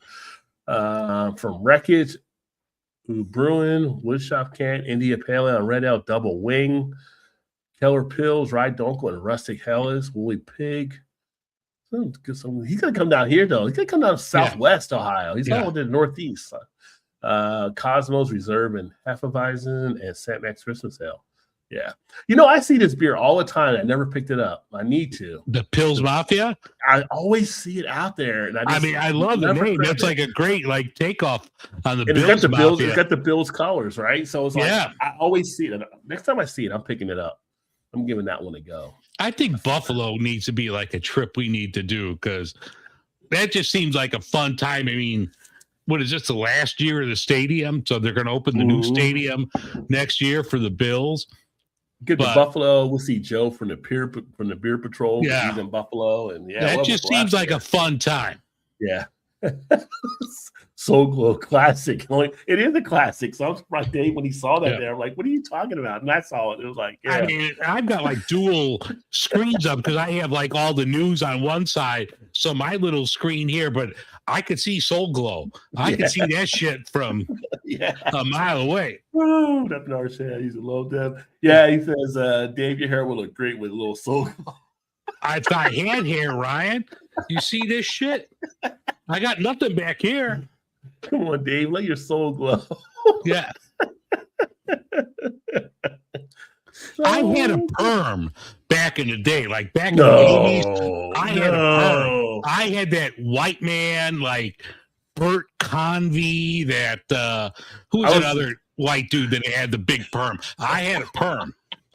So I could have used some Soul Glow back then. I'm just imagining you with the perm going to the club on a Friday night. Oh yeah, right. The butterfly collar, shirt open, gold chains right there. Tom Jones didn't have shit on me. Oh my goodness. So the last story that we actually have here, pull us up. This was something that just happened recently, which I'm not mad at. I mean, you got to make sure things are taken care of. And Central Ohio Brewery that banned non-service, and this was actually done in Combustion, which Combustion does some good beers as well, after multiple safety incidents, right? So the dogs that people were bringing, I guess a few of them bit a few people, and did this, not just the staff, but some children as well. And they made a big decision, no, if you're not a service animal, we can't have you bringing your dog in anymore. Any thoughts? You're a dog owner. I'm not a dog owner. You're a dog owner. Yeah. And sometimes I wonder what makes a person think they want to take their dog to go out and drink. Is it? I mean, but that's definitely, it's not the brewery's fault, because it's a business and you don't want people getting injured in your business. That's the dog owner's fault. My dog, who's a great dog in the house, I wouldn't take her to a brewery because she can't behave. She has issues, and if you put her on a leash, she's going to go after other dogs. So it's a mess. So we just don't bring her to places that she would be welcome. That's the owner's fault, because you're fucking entitled and think everybody wants to see your dog or your bratty kid. Leave the shit at home. I just want to go over to the kids. I'm going full into it. That's not the brewery's fault. That's not anyone's fault but your own for bringing your fucking kid running around, causing chaos, and your dog. Leave the shit at home. You know who your kids and your dogs are. I couldn't bring Moira to a bar. I could bring her here to me because she's cool with me, but she's not going to be cool to another dog. Have you ever thought about bringing Moira to one before? No. And it was kind of no, because I know it never crossed your mind. Okay, I know how she is around other dogs, and if I took her off the leash, she would be cool. I'm not going to take her off the leash because you don't want it running out or whatever. You're like in an outdoor public place. So it's just something we choose, my wife and I choose not to do. But I mean, it's not the brew. If anybody gives the brewery shit about this, you got to blame the owners, the dog owners and the kid owners. Yeah. I don't have any kids, so I can call them owners. They're yours. No, looking at this here, like the quote on here, as a dog owner, I wish more places did this. One user wrote, people have no control over their animals and they keep bringing them more and more places. It's insane. Hey, that's what you're hitting on right there and stuff. And it's kind of I love seeing other dogs at like breweries, and like my wife and I are like almost like shedding a tear. Like we wish we could bring Moira there, but she just can't behave. So we're not going to do it. But like when you see well-behaved dogs, it's like fun. Like it just like brings the energy and the stress level down. You see like a cool dog, there's nothing better than that. But you don't want to be sitting there with like your wife or whomever you're out with and just seeing some dog run amok and barking and all that. Who needs that shit? Yeah, true. Well, the article itself also drew that contrast there as well. Like it mentions here, Eastside Brewing, which one we talked about before, where they banned children in this tap room after 7 because of widespread attention and some criticism. But they were like damaging some stuff there too, I believe. Yeah. But there's like it's a mixed message here. Some that allow visitors, they say like Brewdog or Seventh Son, Land Grant, Hoof Hearted. But yeah, I mean, if it's something where it's damaging and it's causing issues, they're biting. Yeah. You know, your worker safety, your public safety. I got no problem with them actually doing it. I think, you know, I just don't understand, and maybe because I don't have a dog from a non-dog owner perspective, why people feel the need to take their pets with them when they leave the house. Oh yeah, I mean, I don't know why that. I don't know. I mean, I see it. I see people going to the Kroger sometimes. They have a dog with them. Like, what is the need? It's like, are you? Is there something that's not secure that you feel you have to bring your dog with you? Like, why do you have to do that? Like when I was a kid growing up, like your dog stayed at home, dog stayed in the backyard, wherever. You didn't take your dog anywhere like it is nowadays. Yeah. And I'm a dog owner. Like, you know, Ruby and I, when it's time to go out, we go out. Here's a stick. We'll see you in a couple hours, you know? Yeah. Right. And it would be different if we knew she didn't have behavioral issues. It might be different, but we know from the minute we adopted her, all right, this is going to be some work. And so we, as owners, you know, she's our baby. I don't even want to say it. She's an owner. The dog is my child, but I'm not going to subject her because it's a lot of stress on the dog and it's stress on everybody else. Who needs that shit? I would not put a brewery or anybody else through that nonsense. Right. Well, it's like, thank you, Dave. The summer I started to notice a problem with dogs and breweries in my own friend circle. Not Todd and Shannon. I don't think Todd and Shannon, they don't take their dog out that I'm familiar with. I don't believe they take their dogs anywhere. But it's just kind of crazy just seeing some of the stuff. And like I said, I've seen dogs out of stuff and a lot of dogs that have been just fine there. So I've never seen where there's an issue where a dog went after people or something like that. But you think about it. So if you take a dog out, and here's the thing, the dog and you get the kids in the brewery, right? Well, when you're like a little kid and you see a dog, most of the kids, 95% of them want to go pet that dog. Or that puppy, puppy, right? And they start grabbing at it, and like you get a dog that's kind of not used to being in that position, or if it's a rescue dog, maybe there's some stuff in the dog's mind from back in the day, and kids go at it. Like we say, like don't grab a dog's tail. Like kids will grab a dog. Like it's just like you're putting two things together. You just hope they don't explode, but you really don't know if it's going to happen or not. And it's like, why put yourself in that position? The easiest way to avoid it happening is not to have either.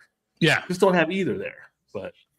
And it's kind of like, and it's, you know, I sit there sometimes when I'm at a brewery and I see some of the parents and they come in with their kids just to kind of watch just how it happens, right? You're there with your beer, you're taking in the view, you're just kind of observing, and it's just like the parents are walking around drinking all that stuff, and you see the kids start to wander, and you're like, wonder if this parent's going to notice this kid's wandering away from him. Yeah. And they don't. And it's like, then there's like, Johnny, Kevin.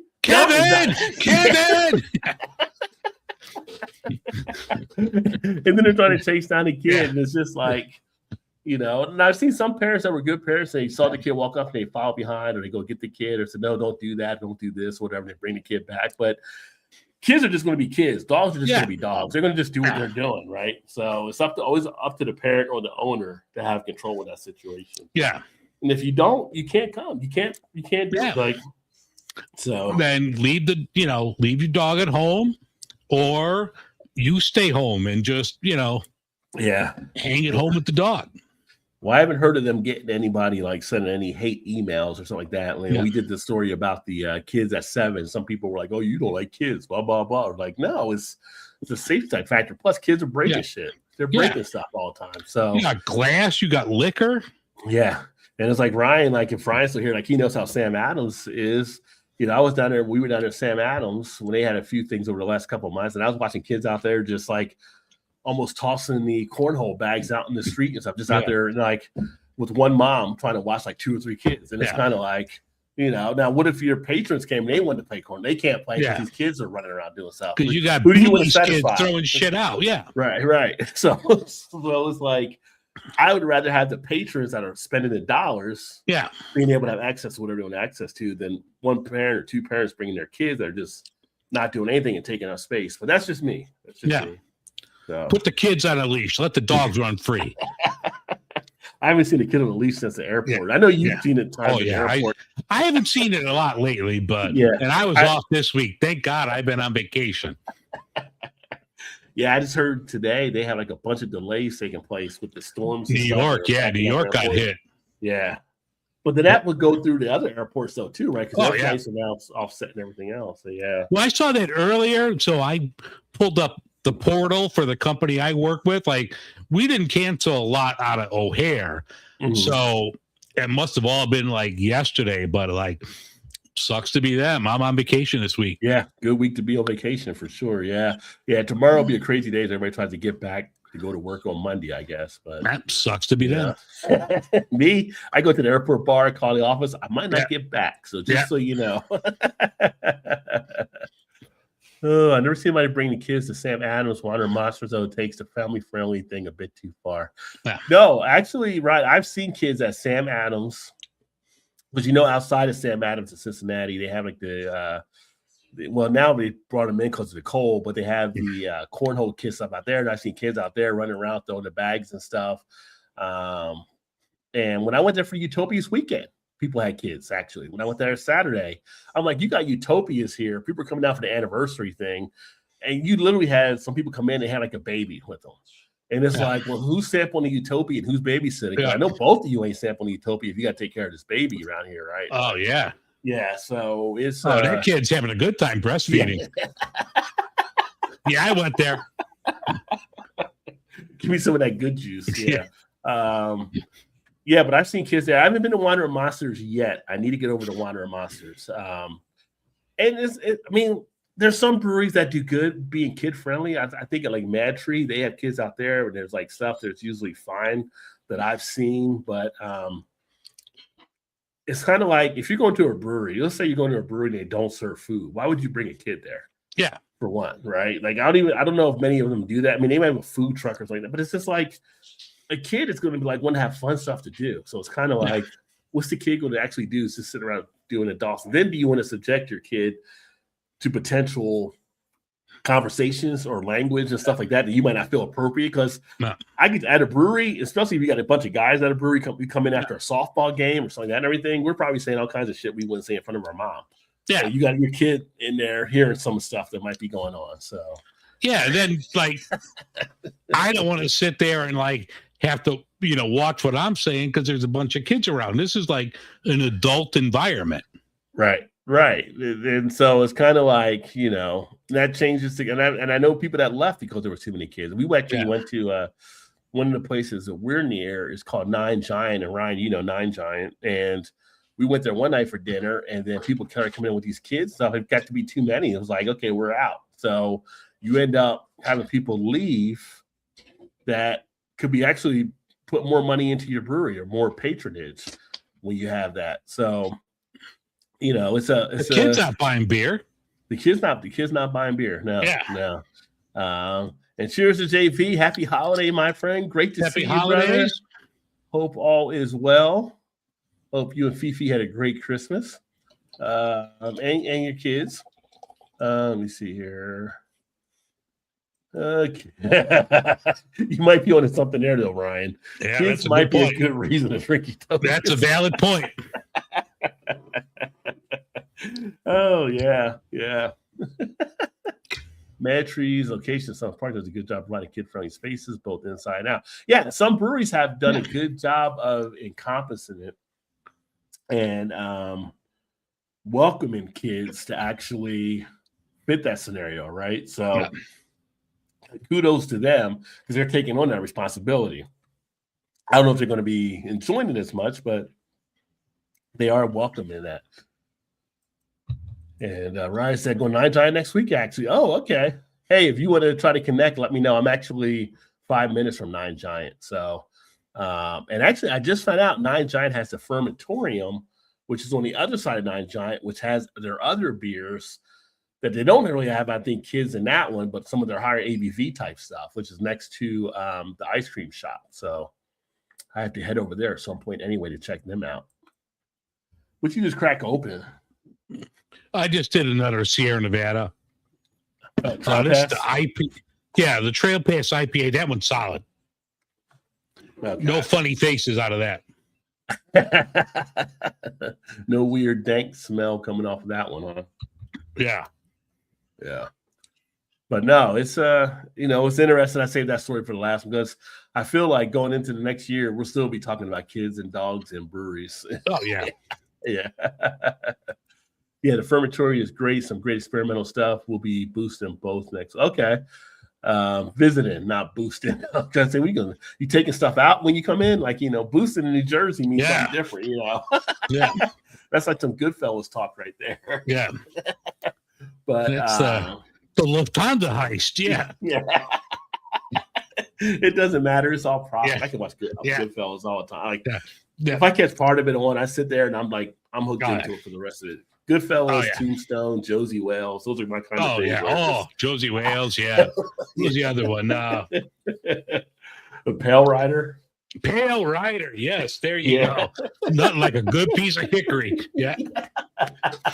Buzzard's got to eat. Yeah. It's funny is I'll watch those and I'll get into it and I'll just start quoting while I'm watching it. And she's just like, are you going to watch this again? You're like, yeah, it's I quote the lines. I know the movie, but it's still good every time I watch it. Yeah, Hunt for Red October. Every time that comes on, all right, I'm in. Yeah, yeah. I kind of want to go back and watch the old Shining movie now because I just got done. Just got done watching Welcome to Derry and watching the It movies, and I'm like. It's a little bit different because they kind of did a different thing from what Stephen King wanted for Shining, but it's still such a great movie. So yeah. I still get like the heart pounding when Scatman goes out into the kitchen area and is like, "Don't go past that pole! Don't go past that pole!"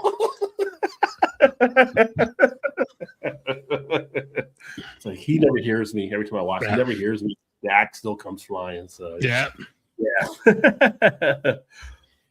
But as far as beer news, I mean, that's the beer news we have to wrap up 2025. Yeah, I mean, one thing real quick that I noticed because we got dry January coming up, and this was one thing that I saw that was kind of intriguing. It said that 40% of beer consumers plan to take part in dry January, and like it kind of broke it down a little bit, and it said like half of people that are Gen Z are gonna like participate. So I mean that's like a big chunk.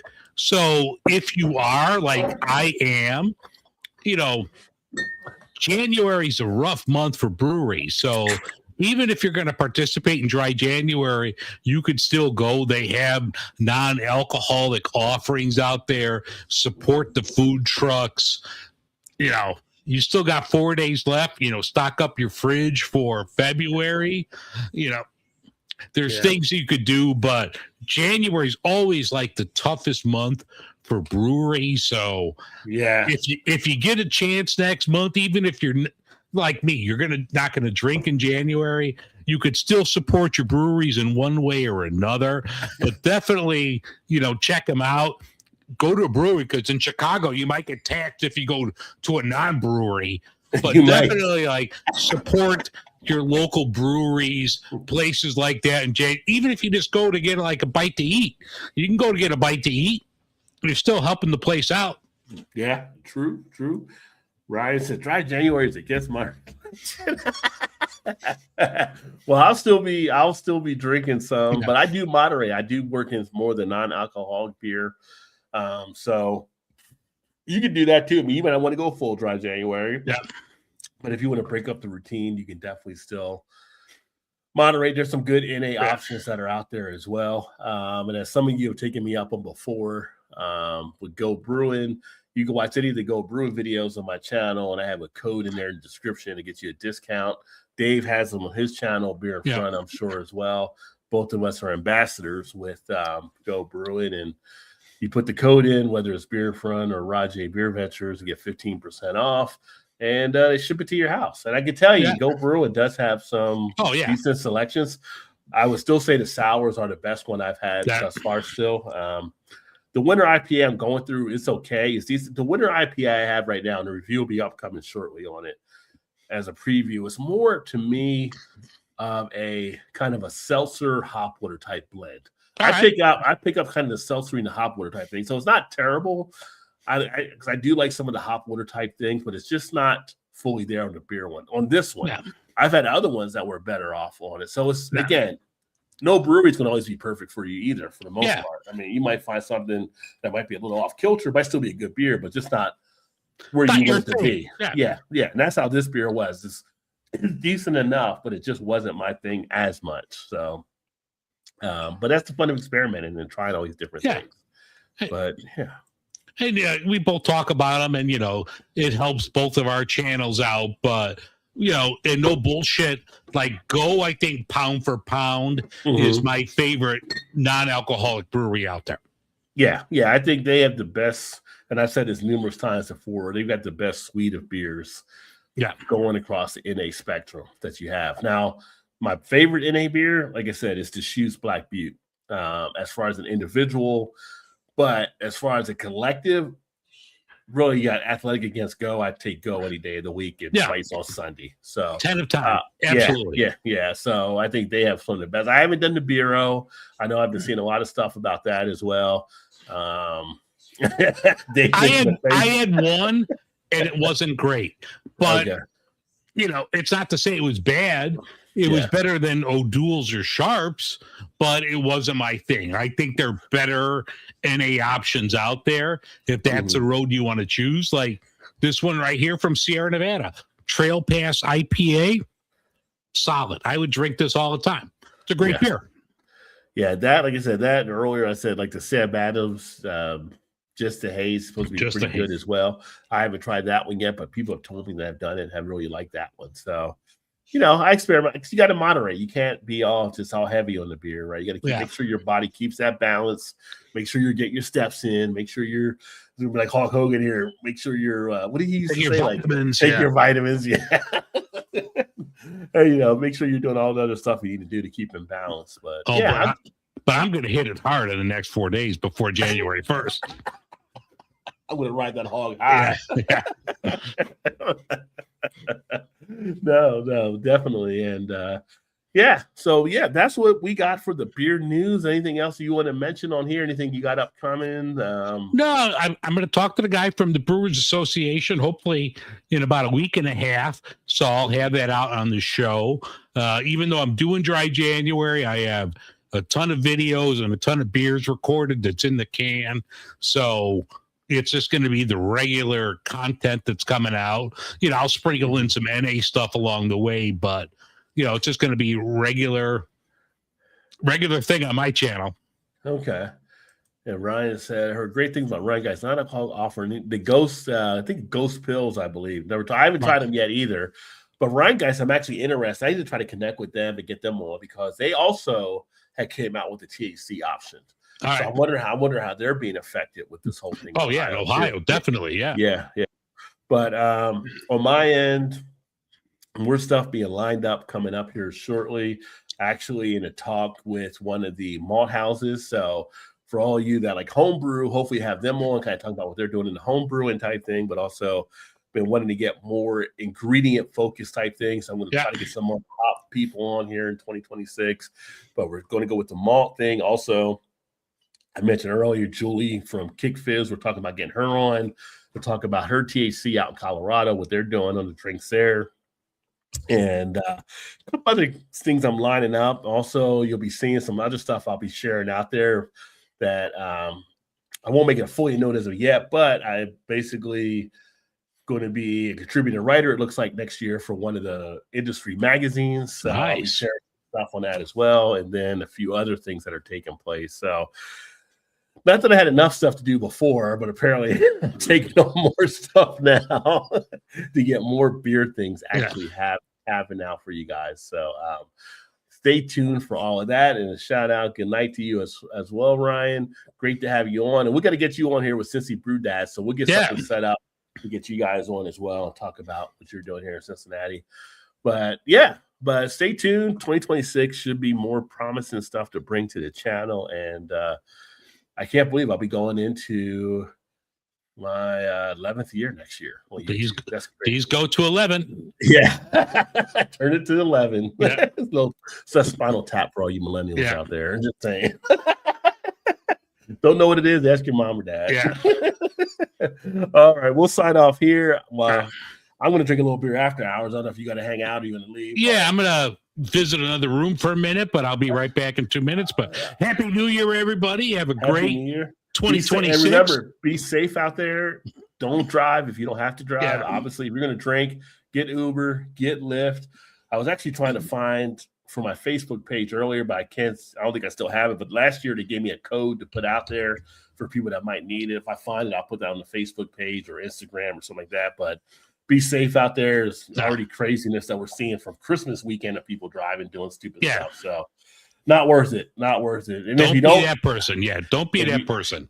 Yeah, if you don't crash and you get a DUI, it'll be even that much more that you got to, flip your life over. So don't do it. Just don't. Yeah. So that being said, we are out of here. Have a great New Year's, and we will talk to you in the new year. Cheers, everybody. Cheers.